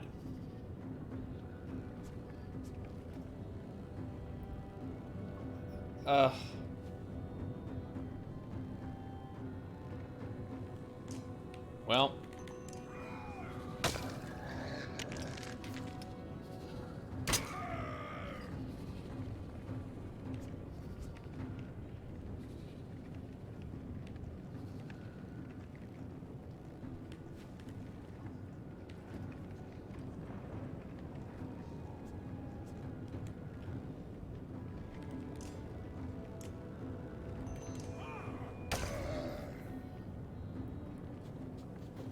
Jeez.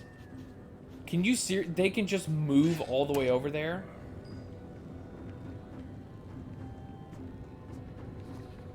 That's absurd.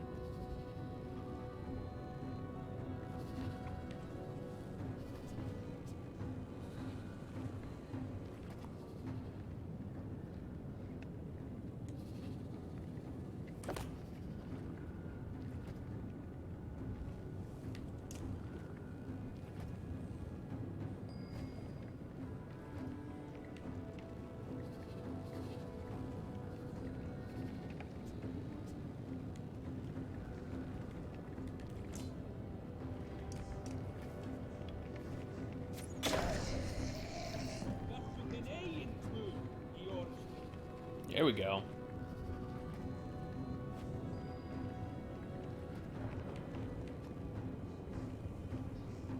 Okay, we're gonna take a huge risk here. We're gonna come here. We're going to buff. We're gonna buff Ingvar. Please don't die. Oh, that's fine. And with our last desperate act, we're gonna smack that dude.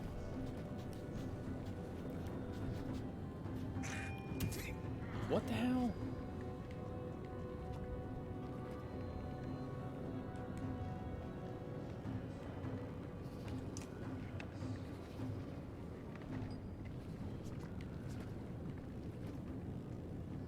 Oh, great, I can't. So we're just gonna come over here then, I guess, and bloody flail you. I guess, though. Hold on. Oh yeah, I would need to. Since I can't, since the stupid bard's in the way, I can't get to the big guy. No. Stay away. God, I can just kill that dude?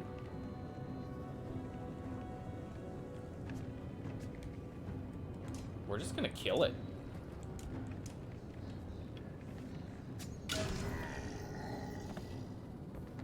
That, when the dredge died, what that does is it gives allies within range, and I don't remember what the range is. It gives allies within range a willpower. I should have moved him back.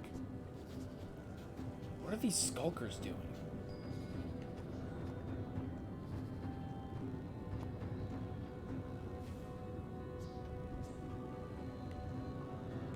Alright, we'll just come over here.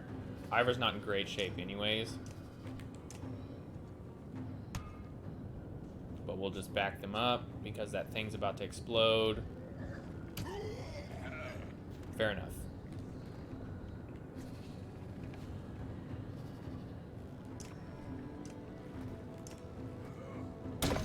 Got him.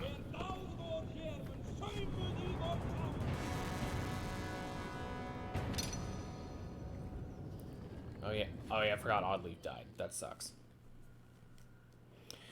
Okay, Hakon works his way through frantic clansmen on his way to you. You made some tough calls on that river. Those ships have been loaded down with more people, no telling how many we'd have lost. Thanks. Too bad the landing was so rough.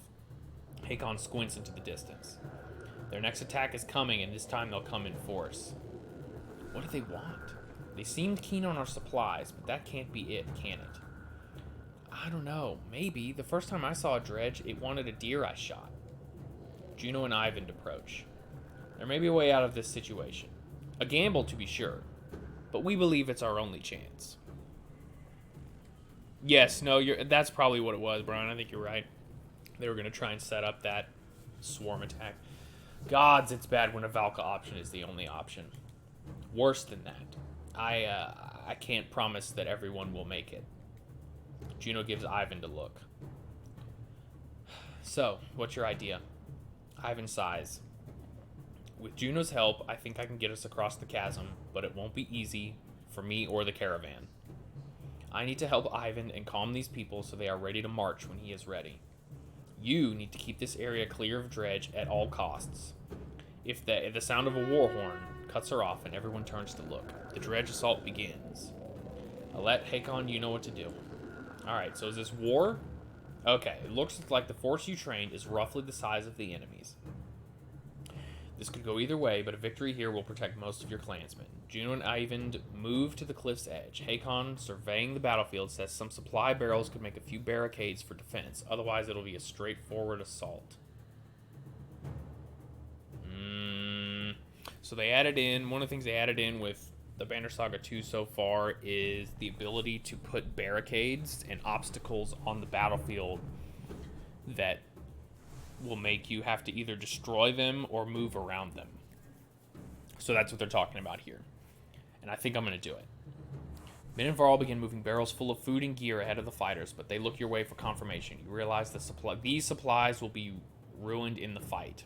We're gonna do it. The barrels are barely rolled into place before the fighting begins. Okay. 1 day injured, 3 days injured for dadgum Iver. Holy crap. I mean, I guess he did get beat up pretty hard. Let's put Bercy in there then, I guess. Oddleaf is injured. I do have Nid as a... Let me see what her... She's 8-7. See, that's not any different. So we're gonna do it. We're gonna work with we're gonna live with yeah. We're gonna live with Oddleaf.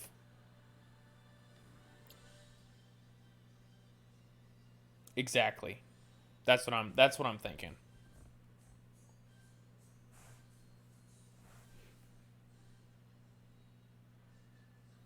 All right, let's see what they throw out. Let's see what gets thrown at me this time. Probably some BS.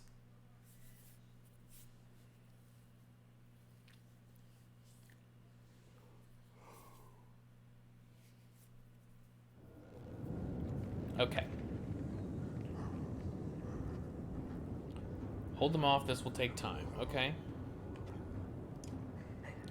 So, Bearsea. So, right now we've got 4. 2 big, 2 small. So we're gonna move Bearsea over here. Hakon stays where he's at. We're gonna send Mogan with them. We're gonna split our archers. Alette is gonna come this way because she's a stronger archer anyways. Oddleaf is gonna go over there with the Bard and with Aleo, our boy here, and Hakon. And I think we're ready. It is war. Okay, so here's what we're gonna do. We're gonna put Hakon right here. And we're gonna end it. Because they're gonna have to destroy barrels. That's fine. Hakon's gonna come up here. 6, 7, 8. There we go. Perfect. God, I hope not. I don't want any of these skulkers around here. We'll just move up Mogan. Shield wallet. The stone guard. What's he got? That's fine. Alette is going to do some armor blockage. There we go. Okay. Oddleaf.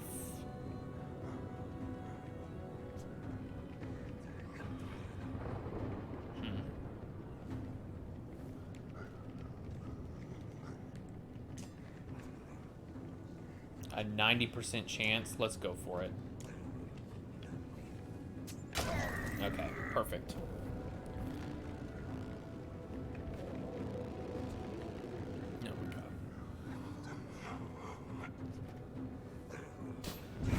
Oh, they keep going. They're gonna keep... Oh, come on.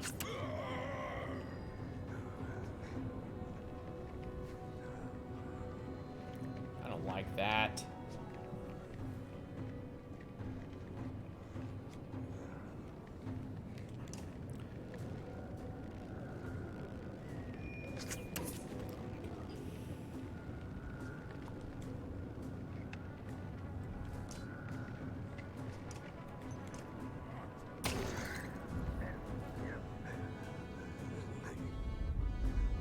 Oh, okay. Look at this guy. I wonder how long we'll have to hold out.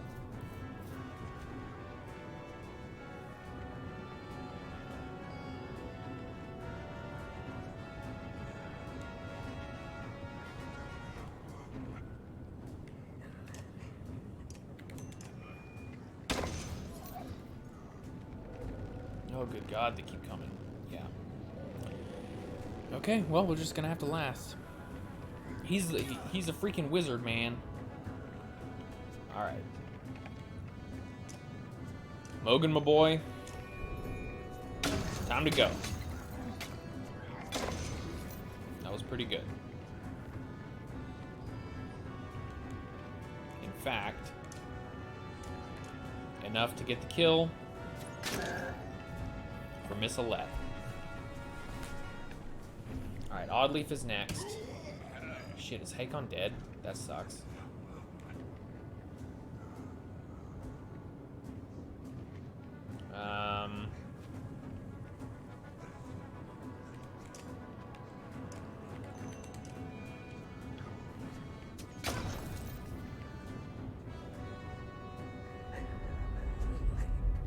Exactly. Yeah.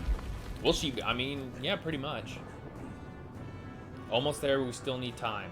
Come on.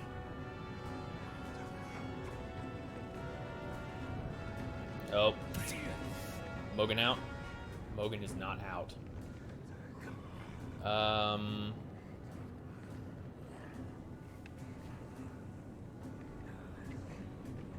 You know what? We're gonna move the bard back this way.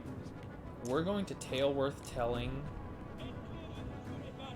Miss Oddleaf here. That will buff her. And then we're going to send her after whoever that guy is with the 14.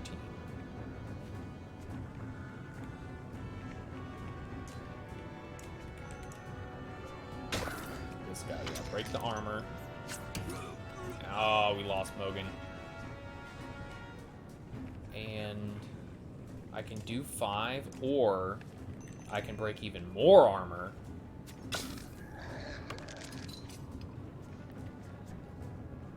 Don't you...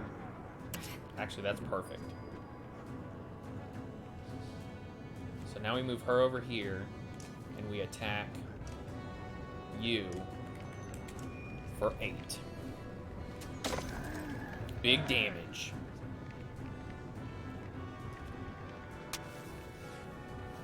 Yes, she does get bonus damage if she doesn't move, but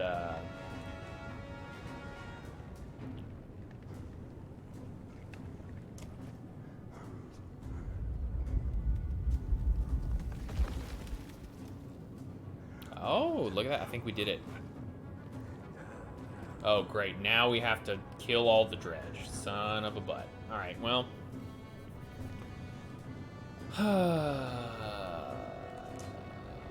Well, yeah, might as well just kill him. Nice, that was good, I guess.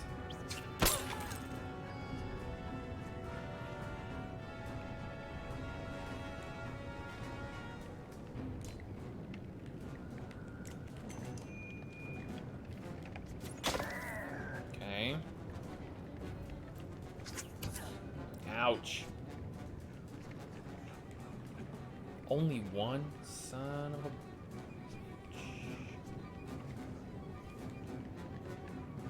So...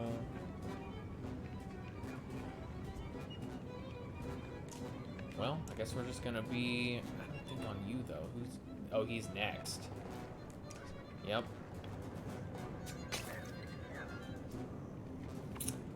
Probably gonna kill Oddleaf. No, Juno's real. She's definitely not a ghost.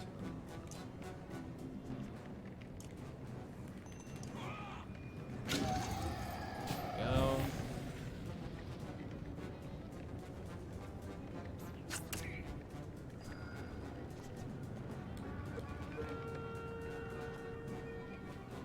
Ugh, shit. I can't do anything. I guess except break this barrel.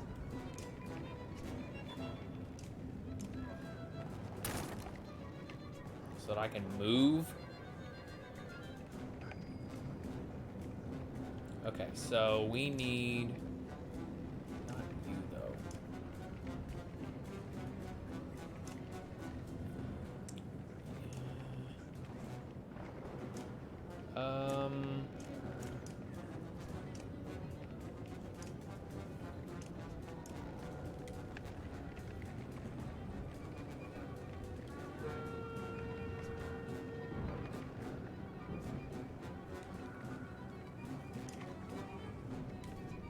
I want...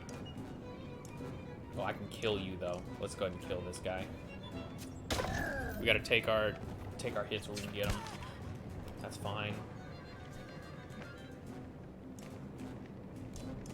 Yeah, just take him out.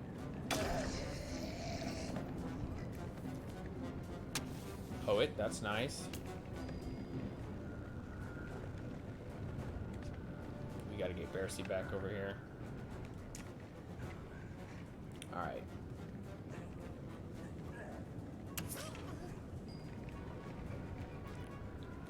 Alette is going to attack this gentleman for 6 damage.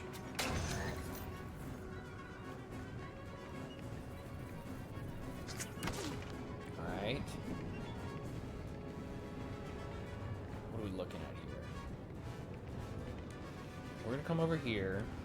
We're going to use the Poet to break 3 of his armor. And then the Fire Slinger is going to do that. Bearsy is going to move right here. And we're going to use Tempest going clockwise from first target. The first target I want to be you. And boom, boom, boom. There we go. That was a good Tempest. So if we're gonna back up, attack, break down the armor,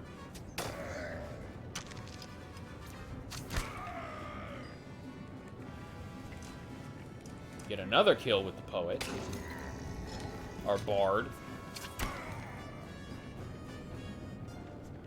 who is hiding behind these barrels.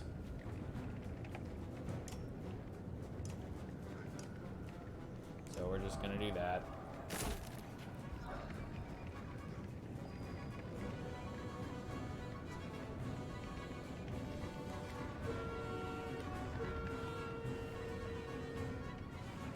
Let's come over here.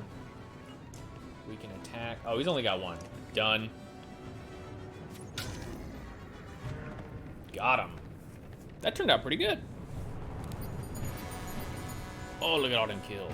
Ooh. Well. Wartime leadership +7. Cool. That was neat. After Banner Saga 2 and Banner Saga 3, the next RPG is... Oops, I forgot to read that. I don't even remember. Here, I can look. I'll look, though. Okay, so. Finally, Iver takes the reins of a Yox. And we missed the first part.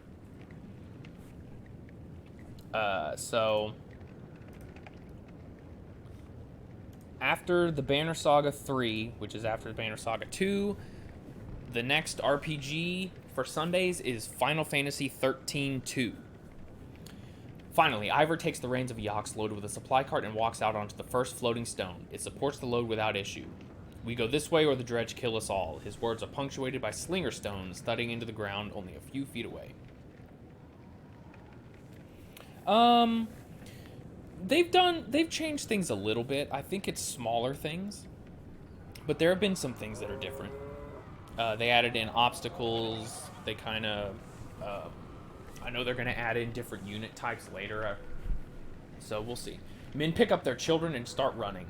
I don't think it'll be anything like super major or anything like that. The caravan animals squawk and bleat in the frenzy. Varl push through the crowd while others fight to follow in their wake. The frightened mob tramples a few and knocks a couple more from the ledge before everyone is strangely pacified. Even you feel a sense of calm settle your nerves. That's Juno doing that, I think.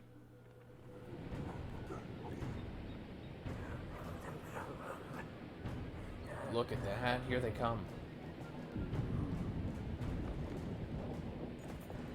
The wounded and elderly struggle to make it onto the floating rocks, while fear of the bridge paralyzes the legs of others. The dredge give chase, crossing onto the bridge without hesitation. I'm going to shout at Avon to drop the back of the bridge.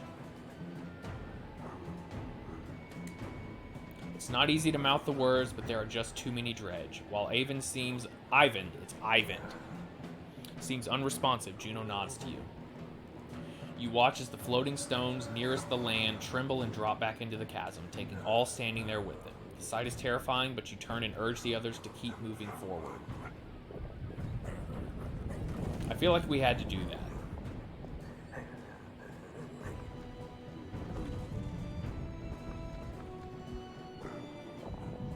This is radical. Freaking Ivan.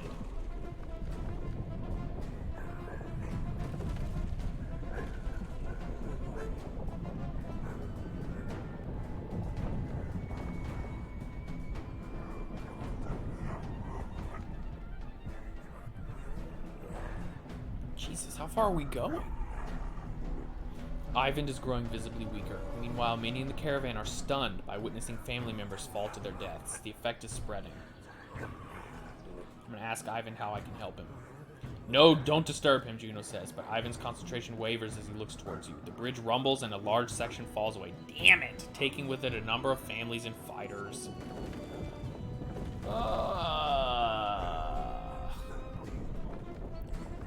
That sucks.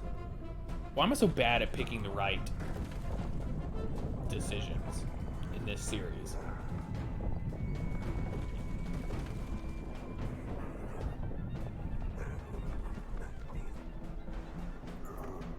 The stones behind the caravan are falling faster than the rising ones in front. The rear clansmen are pushing forward in a panic. Bolverk shouts, "Knock some of these people over the edge before we all go down." People gasp and flee from him. We are carrying too much, Iver says. We've got to get rid of something before that Minder drops us all into the depths. You look around and see only people, food, and the massive cart the ravens are hauling. Only 2 of those are an option. Dump the cart. Before the Varl can respond, Juno says absolutely not.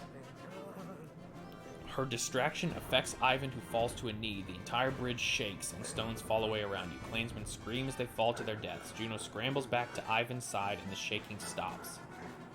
Bolverk snorts at you. Should have left those people back on the other side. At least they could have died fighting. The caravan continues forward in a fog of fear and worry. Okay, so the cart's important. At least we learned that. And my supply demand is going to be much, much lower now, I think. Oh, look, that's where we're going. Ormsdollar.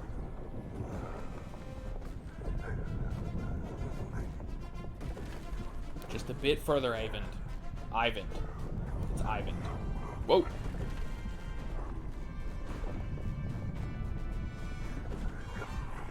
Is the snake gonna show up?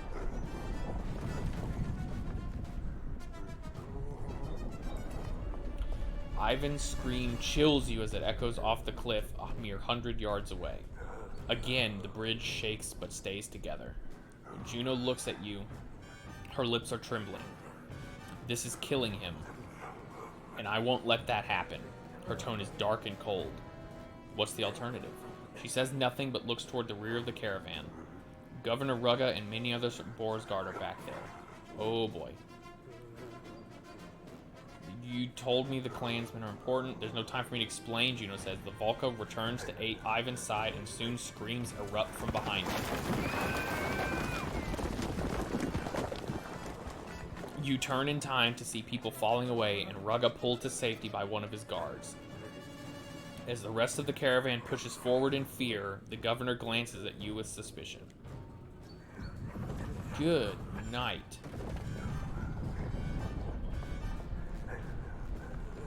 This is serious business.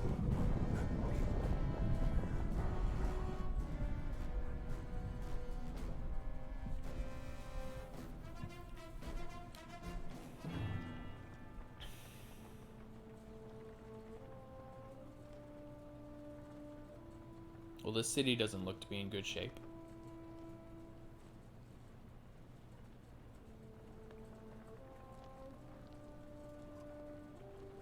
Watch your step. It's hard to believe we made it across that chasm.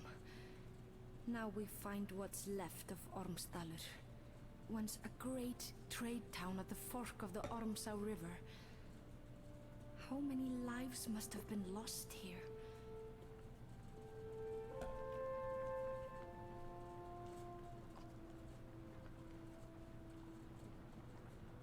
I bet it was a dadgum snake.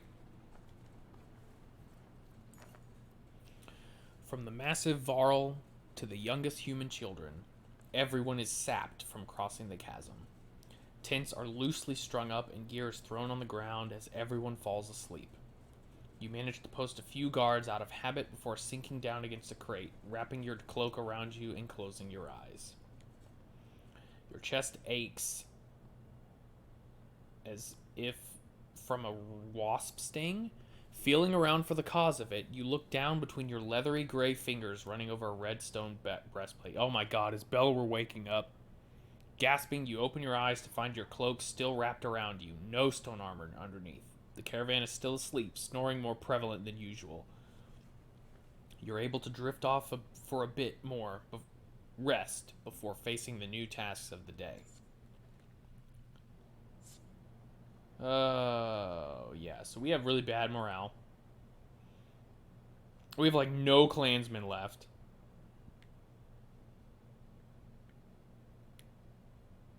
Let's look in the hero's tent.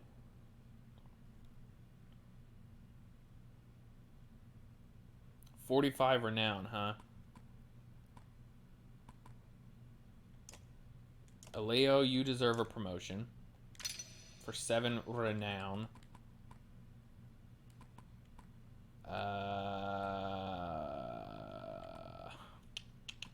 We're gonna double up his willpower.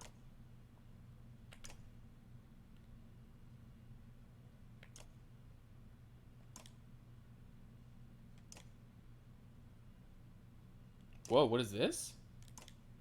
I can choose a second ability. Oh. Okay. So Overwatch. Knocks an arrow and waits. Any enemy who moves. Oh my god, that sounds amazing.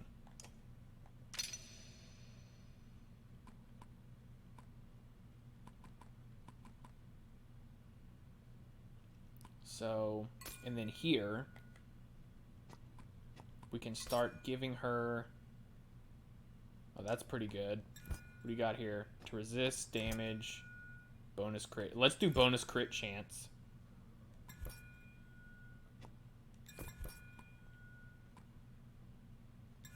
Yeah, let's do it. And I can promote her again? No, let's not do that yet, though. Let's not do that yet.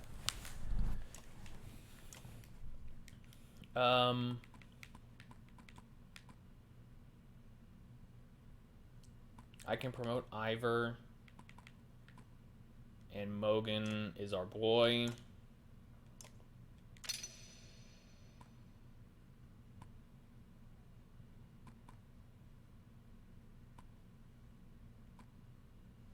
Let's give him 1 willpower and max out that. And I can promote him again. But I don't think I'm going to do that yet.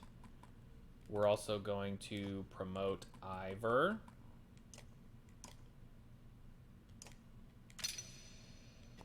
And we're going to give him 1614.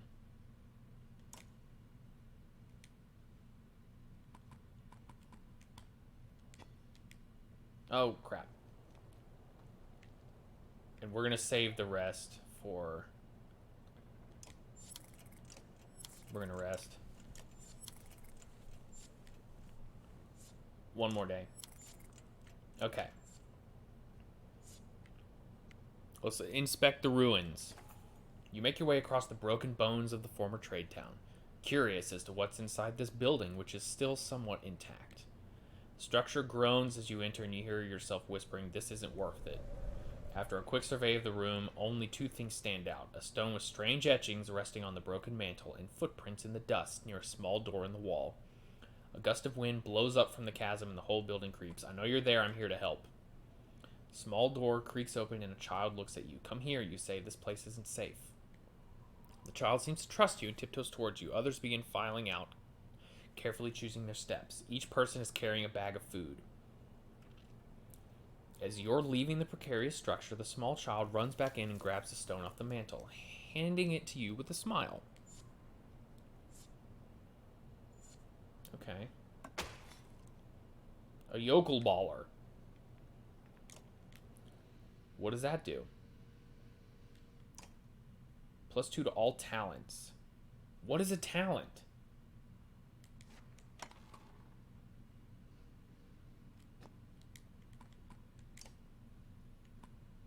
Are these talents? Thread the needle.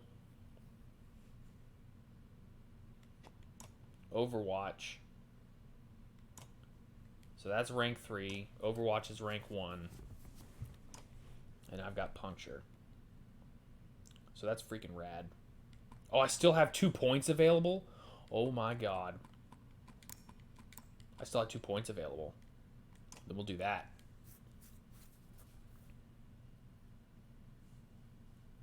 Oh, yeah. Also, thank you for the... Yes, thank you for the reminder, Dio. We'll have to remember that, too.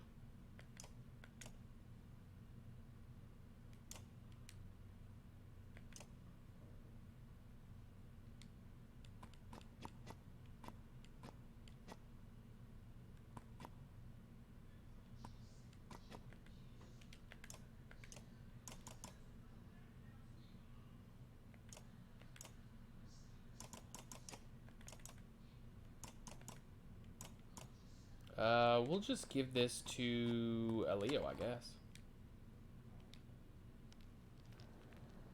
Alright, let's talk to our boy.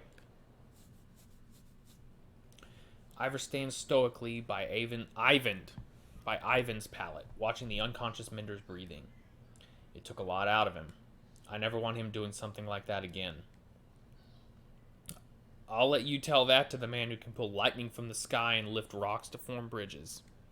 Impressive as his strength may be, you notice how the use of power taxed the Minder. He looks older. Where's Juno? I figured she'd be by Ivan's side. Just as Iver shrugs, Oddleaf abruptly enters the room. Good, you're here. It's the Ravens. They're trying to leave, and some of our people want to go with them. What? Why? We nearly went over a waterfall in ships and lost a lot of people following some Valka across floating rocks. I'm not saying any of that's your fault, but people are scared. If they've made up their minds to go, they'll leave whenever you're not looking. And the Ravens have been hoarding supplies this whole time, and they're trying to take off with them. Juno and Hagon are trying to talk sense to Bolverk, so it's desperate. As you make your way to the door, you turn to look at Iver. Go. The people should see you handle something like this without me around. Okay. Now stand down, or you'll be missing more than your horns. Stand down, you son of a yacht!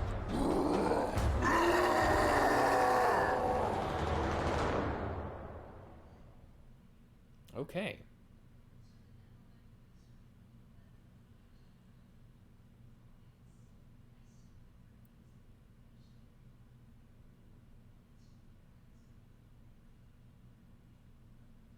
Somebody's angry. I think Bolverk needs to take a second and cool off.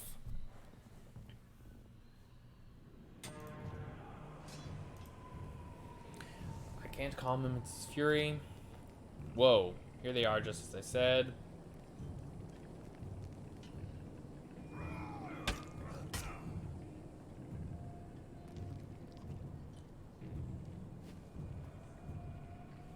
Okay.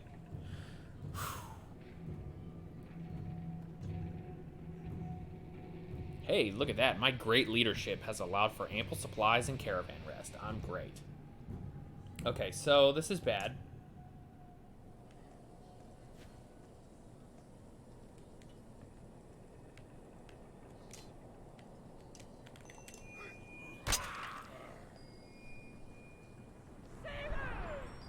What does she do?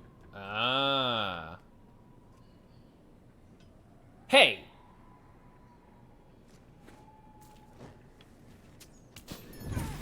Isn't that Yrsa?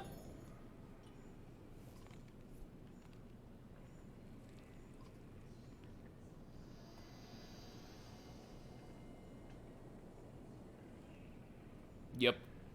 I agree. The clansman chatter as Juno converses with the dazed Bolverk quietly. Hakon grabs your attention.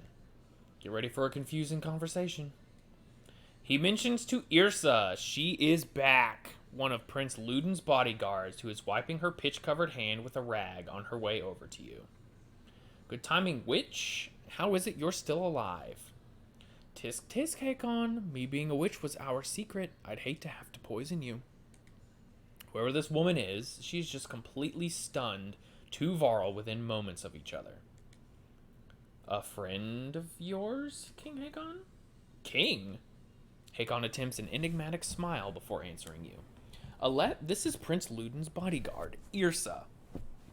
Yrsa? Oh, I just assumed she died when we lost her. Well met, if there's anything I can do... Yrsa holds a finger over her lips to silence you and then winks. You watch as she departs and finds Prince Luden among the loitering clansmen. Strange, that one. So I think, just as a heads up, I think basically when we get to the point where we can leave Ormsdollar, that's where I'm going to call it for today. Just FYI. But we got to get through this conversation first. Strange, that one.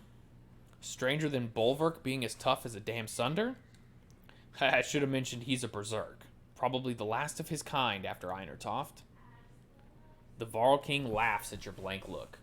Berserks lose themselves in the fight. They're as strong as cold bears, polar bears, and just as wild. Hard to say if they're friend or foe in a fight. King Hakon, do you... Enough with the king formalities. I've been Hakon before your ammo was alive, and it works just fine. Sorry, Hakon. Do you mind telling me why two Varl leaders just tried to kill each other?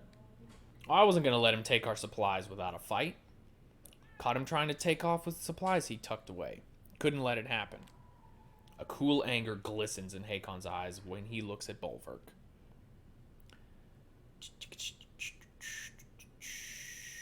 Why does he want to leave? Says you've been bad luck ever since arriving at Boersgard.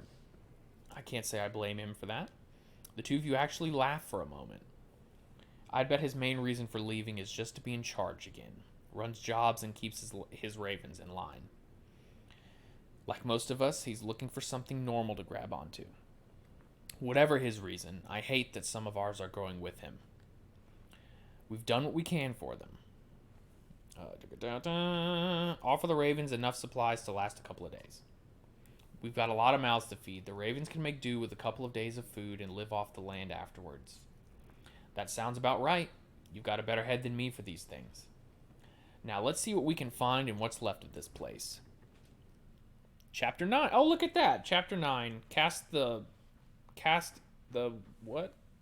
None into the cold something air. Whatever. Okay, so we're looking at a map. Is this important? I can't control. Oh! We're switching command to Bolverk.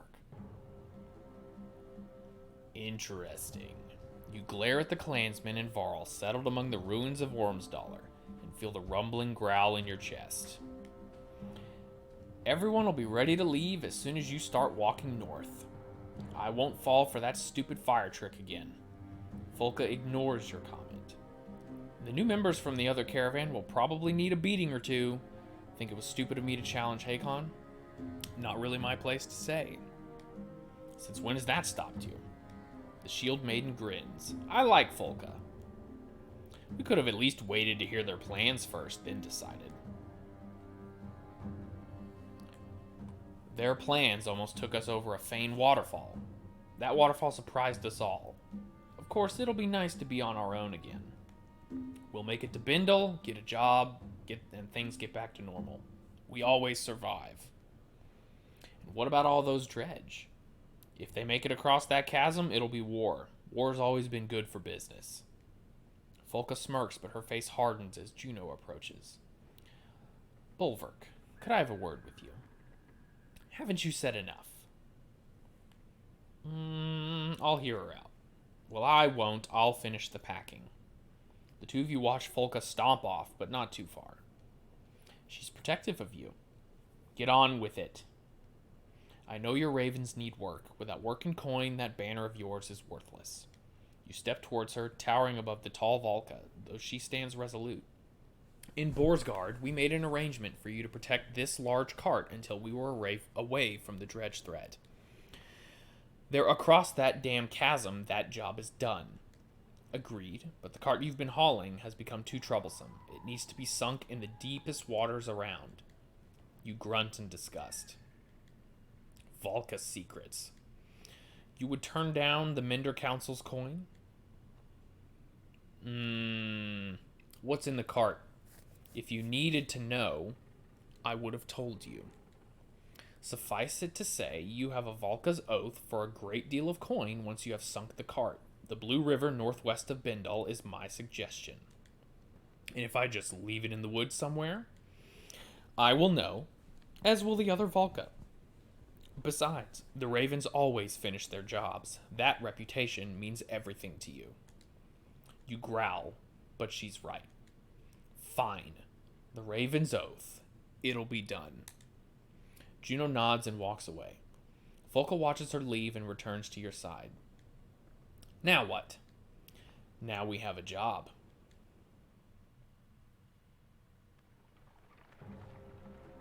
Oh, okay, we're off. So the next stopping point. A scout points into the distance with a smile on his face. Walking in that direction, you begin to hear the strangest bickering between two Varl. Now you've done it, Yut, says one Varl with a large shield and spear. Kept on until others heard and came nosing about. The other Varl glances your way, nods politely, and walks towards you while shouldering an axe. Don't mind my brother Noak. He's a worrier. Noak steps closer and shoves the other Varl with his shield. Yut Varl don't have brothers, and it's warrior. Folka looks at you with amusement and confusion. None of the other ravens seem to know how to react either. Are you two addled? Not the nicest way to say hello, Noak says, extending his hand in greeting. And if we were addled, Yut adds, stepping forward and swatting Noak's hand, how would we even know it? Noka says, well, you wouldn't, but I'd know. The spectacle continues and most of the ravens are now laughing at the absurdity. I'm not sure what you're after, but we're not sharing food. Jut shakes his head. We're not after food, are we, Noka? Noka says, no. Well, yes and no.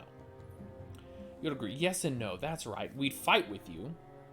Noka interrupts. For you, he means. Yot looks annoyed. Noka, we'd fight for food, but we'd fight with this lot. You can join if... Yeah, you can join if you'll shut up. Thank you, Noka says, but Yod slaps a hand over his brother's mouth. Several mercenaries snort, trying to hold back laughing. The two Varls smile like fools and fall in line. Okay. We only have 1 day's worth of supplies here. A group of new recruits from Boersgard and the previous caravan are loosely gathered behind Mogan, a skilled thrasher. Did I just lose Mogan? Skilled thrasher with a scar across his face. Felt like a good time to introduce myself. Mogan. Thought you were with the Alette's clan. Ah, she's even worse than her father about trying to save everyone. Gow. She didn't appreciate this chaotic gift of no gods, no rules, and plenty of chances for fighting. There's a few rules to being a raven. Most important is following my orders. Of course, yeah, but what about this giant cart that Volka has us lugging around? Something in his tone signals a primal warning inside you. That has nothing to do with you. Well, the way I see it, he motions to the fighters around him. She's no longer around. Let's break it open and look at our riches. We're mercenaries, you idiots. We're paid to run jobs, not steal from who hired us. Is any of this making sense to you? He ignores her. He's only interested in what you have to say. The cart stays closed. Look around, Bolverk. The world is ending. Oaths don't mean a damn thing anymore. The man's words are fading behind the growl in your chest. Uh-oh. That was your only warning. I was hoping you'd say that. Oh, so now we get to fight. Good lord. Okay, so. Okay. We got Sigbjorn. We got Crummer. We got Bearsy. And then the new people at the end. Folka. And Spar. But before we go in, let's look at these two. Okay, so she's a rank 4 shield maiden. I have no renown. 1410. What's her ability? Champion. The character stands ready to insert herself between her allies and any attacking enemy. Adjacent allies have all damage from attacks against them halved, but she receives half. Okay. And Shield Mastery. Shield absorbs all strength damage until it is destroyed. Holy crap. Okay, so that's pretty good. I might have to kill Mogan. This sucks. Okay, and then this guy. Look at this Mulan dude. Right here. Okay. Wanderer. His active ability is Insult. Character delivers an insult so cutting and personal that the target is literally stunned for a moment and has to pause to collect himself. Insulted enemies move to the last place of the enemy initiative queue. Interesting. Passive ability is Scald Song. Character adds +1 willpower to all stand. Okay, so this is the same ability that Bard guy has. So the character adds +1 willpower to all allies if standing within 1 tile of an ally who delivered a killing blow. So you want to keep... Okay, so this guy is very similar to a Leo. So we're going to want to keep him around everybody so that when people die... So that when I kill people, they get willpower boosts. Okay. Well, now I kind of wish I'd leveled up Hogan instead of Mogan. If I'm going to have to kill Mogan, maybe we'll just beat him and then he'll submit and he'll start following orders. I feel like that's all we can hope for. All right.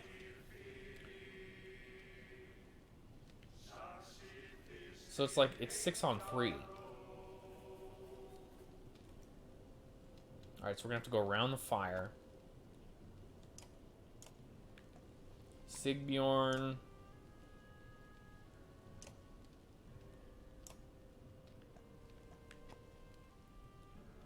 Let's put her...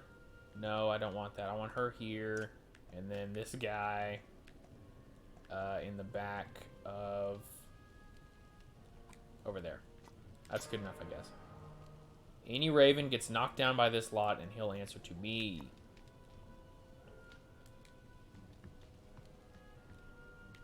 What is this? Okay, Call the Weak. A killing blow grants an extra turn. Okay. It grants an extra turn, but you start with reduced damage. That makes sense. That makes a lot of sense. Okay. Cool.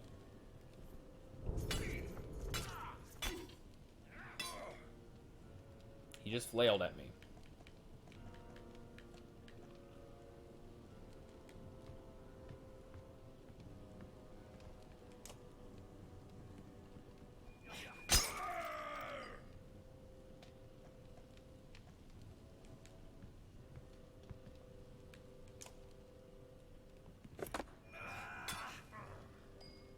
Good lord.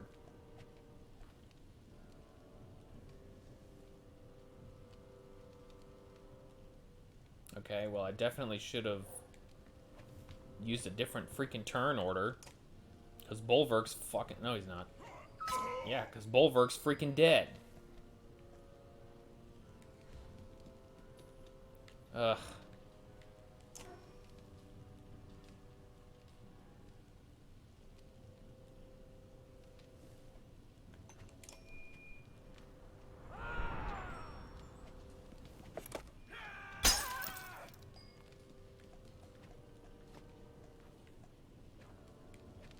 Oh boy.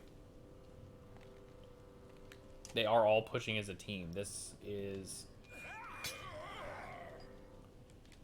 Alright. Big smack.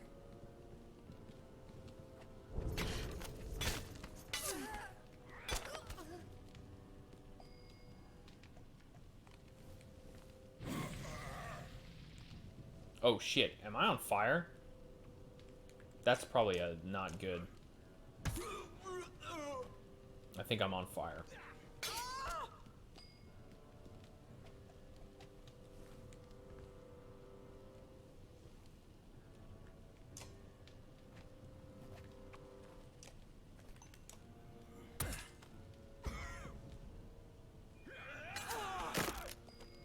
Alright, so her shield is broken.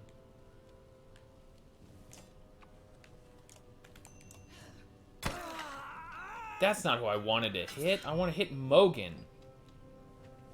Damn it.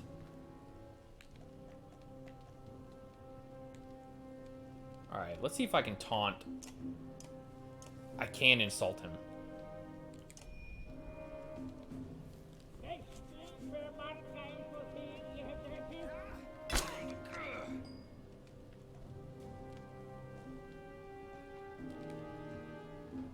Alright.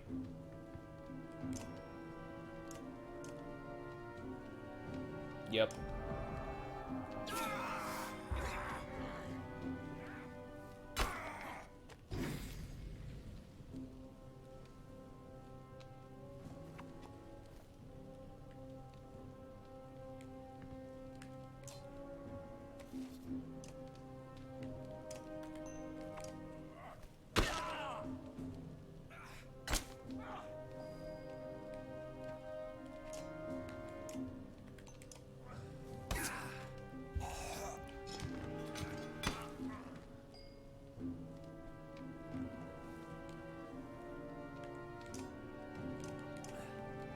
Boink.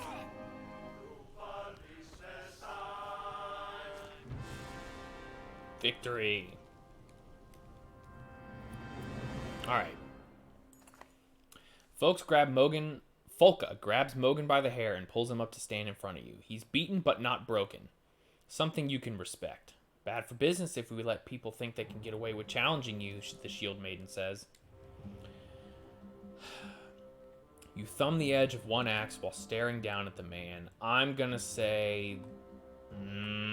let him live barely. The blunt end of Folka's spear takes out Mogan's legs and he falls to the ground. Several ravens deliver kicks to his ribs and arms, teaching him the consequences of disobeying orders. When they're finished, it's clear he won't be worth much for days.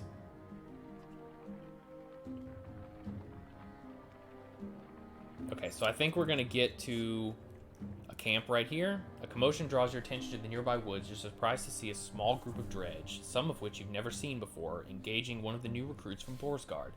How'd these Fane slags get here, you ask, though no one has an answer. The tattooed fighter... Oh, look at this guy. Tattooed fighter is noticeably drunk, but he lobs two black axes in quick succession at an approaching scourge. The axes find their mark, shattering stone armor. Let's help him fight. You draw your axes and rush in, surprising all the combatants.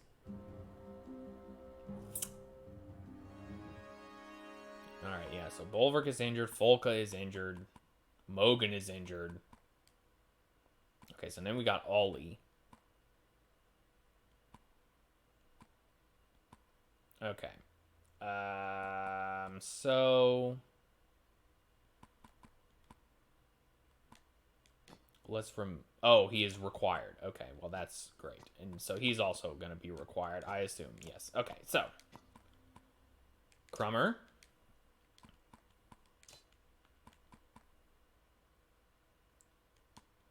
Bercy.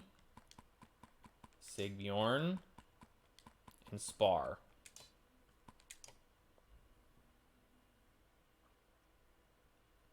Okay. Let's do this. Let's see what Ollie's deal is. He seems like a badass. Or he looks like a badass, so we'll put it that way. We'll see if he acts like one.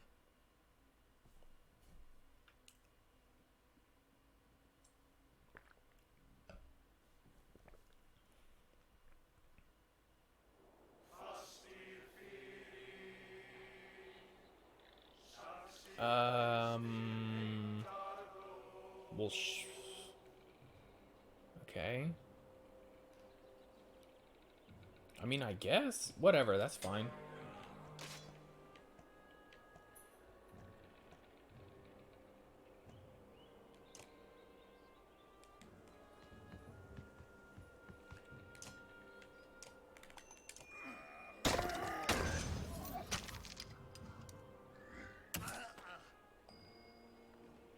Alright, so what is this guy?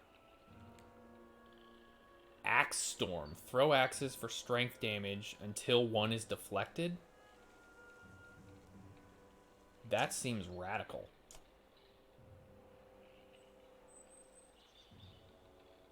%70 hit chance, -10 each additional throw.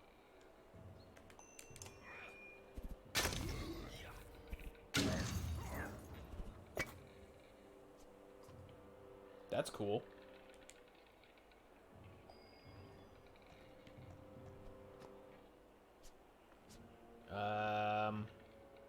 Yeah, I guess we'll go this way. I guess I should have, I don't know, shouldn't have done that. He does definitely seem to be an actual axe thrower.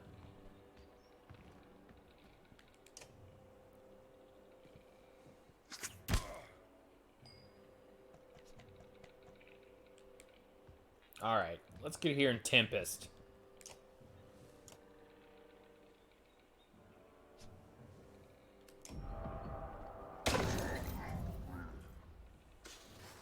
God, I love Tempest.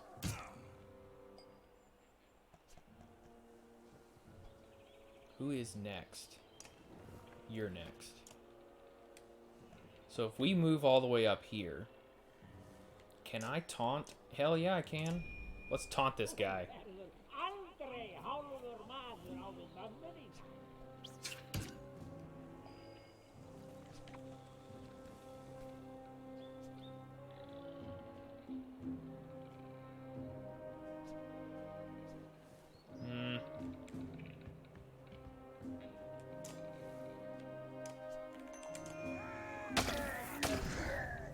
There we go.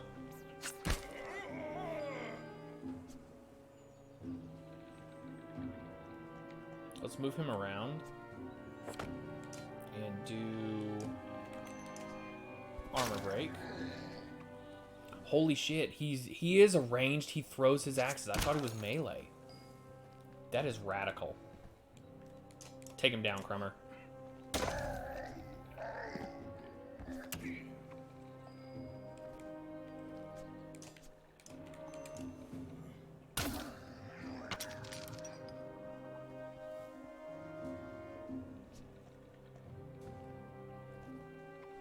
Alright, so we're gonna move here. Tempest.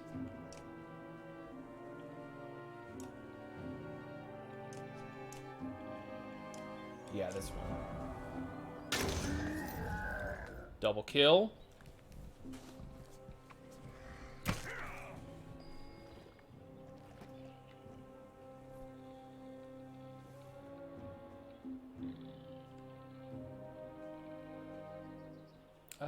You know what? Let's just bust some armor.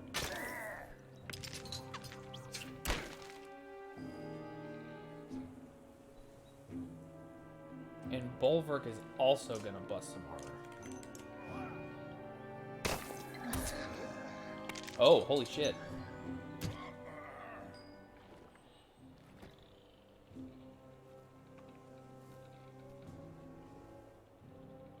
Okay. Axe, nope. Axe Storm. Level 2.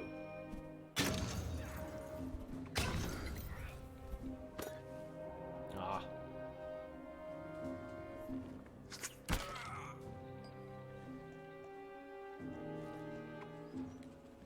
Crummer.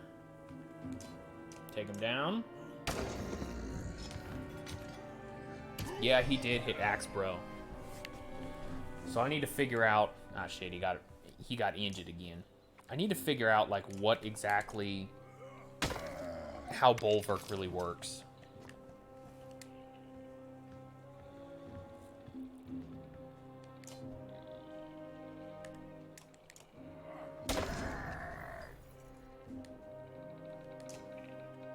And another kill for the Wanderer. Dum da da ding dum da. Cool. New party member. Recovering his axes, the mercenary gives you a lazy grin. That was, well, I appreciate the help. Need a drink? Where'd you learn to throw like that? Taught myself. Too many close calls face to face. Seems to soften people up a bit when I do it right. Okay, so I need to keep him back. I need to remember to keep him back.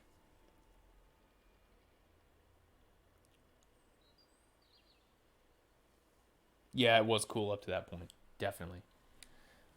Then do it right. Name's Ollie if you're interested. Grew up in Boers.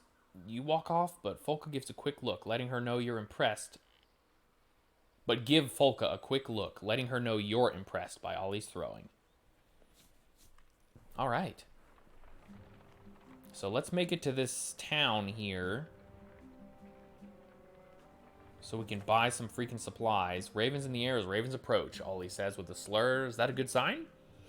Small village ahead looks well fortified with a few bodies outside the fences being picked clean by the birds.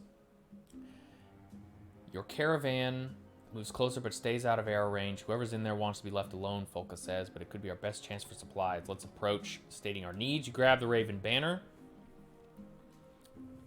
and advance on the town, dodging a warning arrow. We need supplies, you shout. You know who we are, who I am. A few moments zip. Oh, okay. Well, let's go. Ravens pick up the song, crooning harmonies. Let's do it.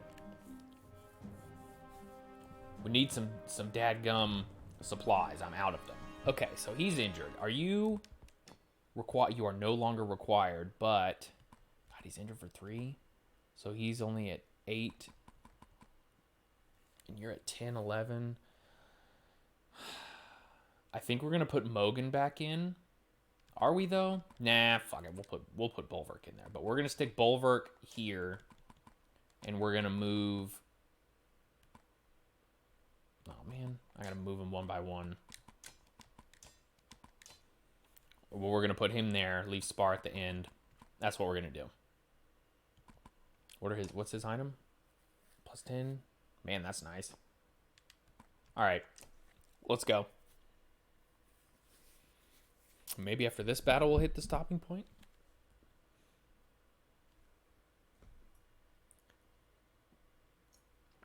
All right. We can do this.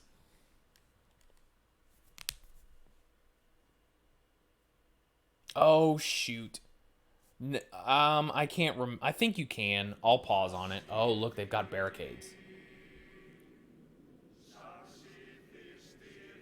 How many?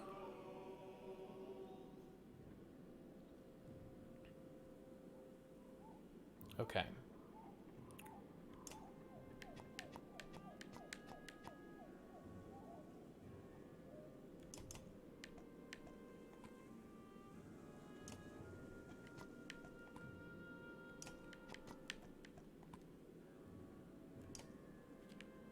I'm missing. Oh, yeah, I can. Yeah. So we can figure out the rhyme and reason. Yeah. So if we go to... We had Crummer last time. Forge Ahead. Tempest. Okay. Oh, that's Sigbjorn. Bulwark. Frenzy. Attacks twice. First as directed, then a random adjacent target, friend or foe. That's why. That's what it is. That's just his passive ability. Cull the Weak. Killing Blow grants an extra turn. And then this guy, he does Shield Wall and Axe Storm. Okay. Got it. Okay, fair enough. We'll move him forward. So it's 6 on 6.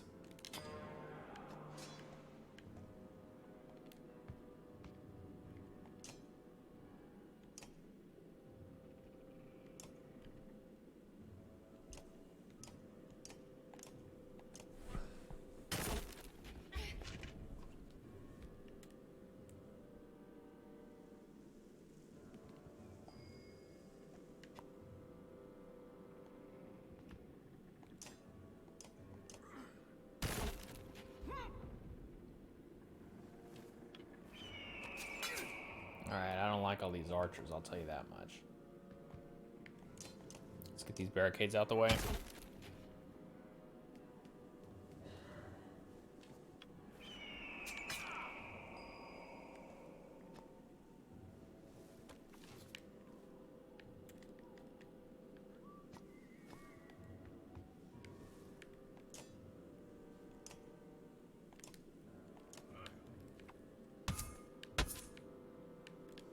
That tree is really getting in my way.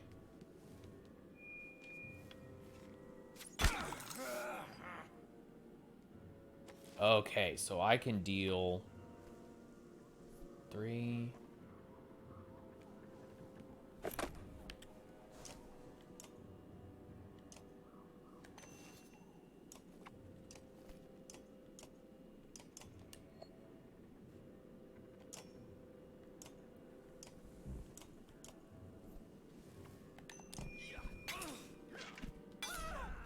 There we go. Oh, look at that. And we all got willpower for that. Very good.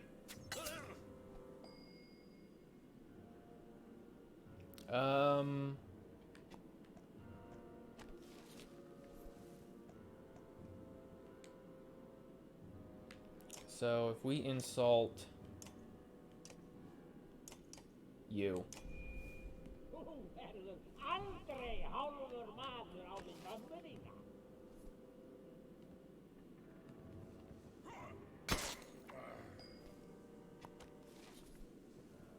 Shoot. I boxed him in.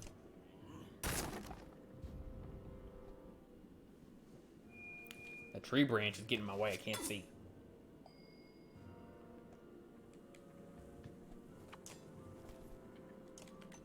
And down.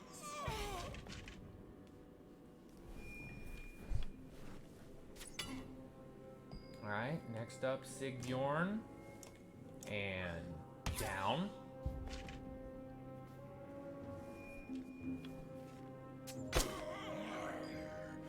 Okay, Bulwark, our boy, is going to... Oops. Well, just killed the Wanderer.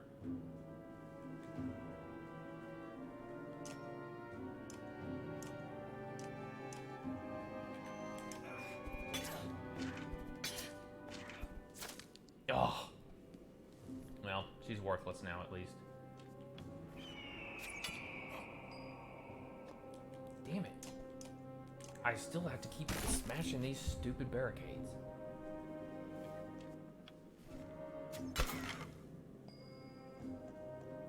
Well, let's come over here. Do a Tempest.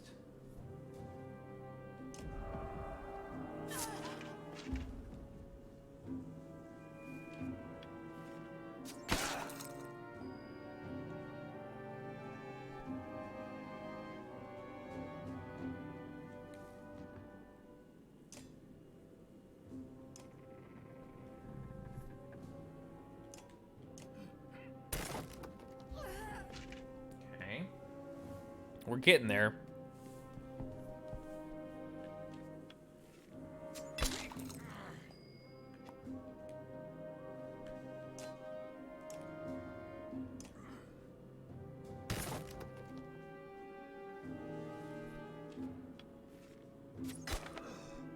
Nice, diverted. Okay, so once again, 7 and 9, 5.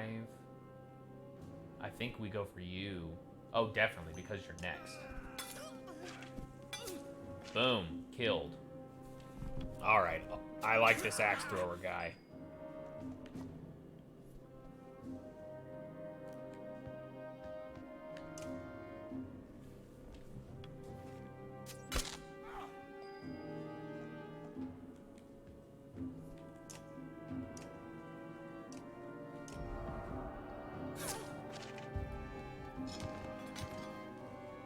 Bowmaster champion, huh? Is he dead? Oh, he's dead. You bitch.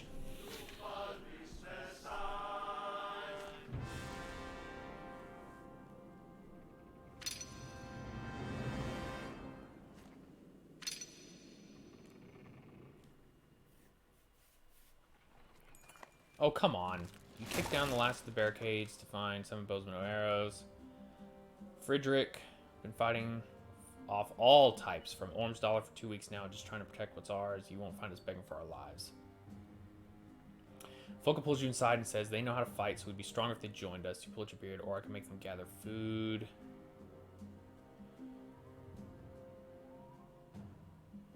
You got one chance. I doubt you'd leave us with much to defend. If I said no, we got no choice but to fight at your side. You grunt your approval to Folka, and she takes over introductions. We're gonna camp? All right, we did it. We got to camp. All right, let's get through this. Spar, an old wanderer who joined the Ravens over half a century ago, points at the tents on the edge of the village. Looks like the merchants are still here. Maybe they were being forced to stick around. Well, we definitely need supplies. All right. That is where we're going to call it for today. Interesting developments. I didn't think the caravan was going to split into 2 groups again. And I like this group. This is a good group.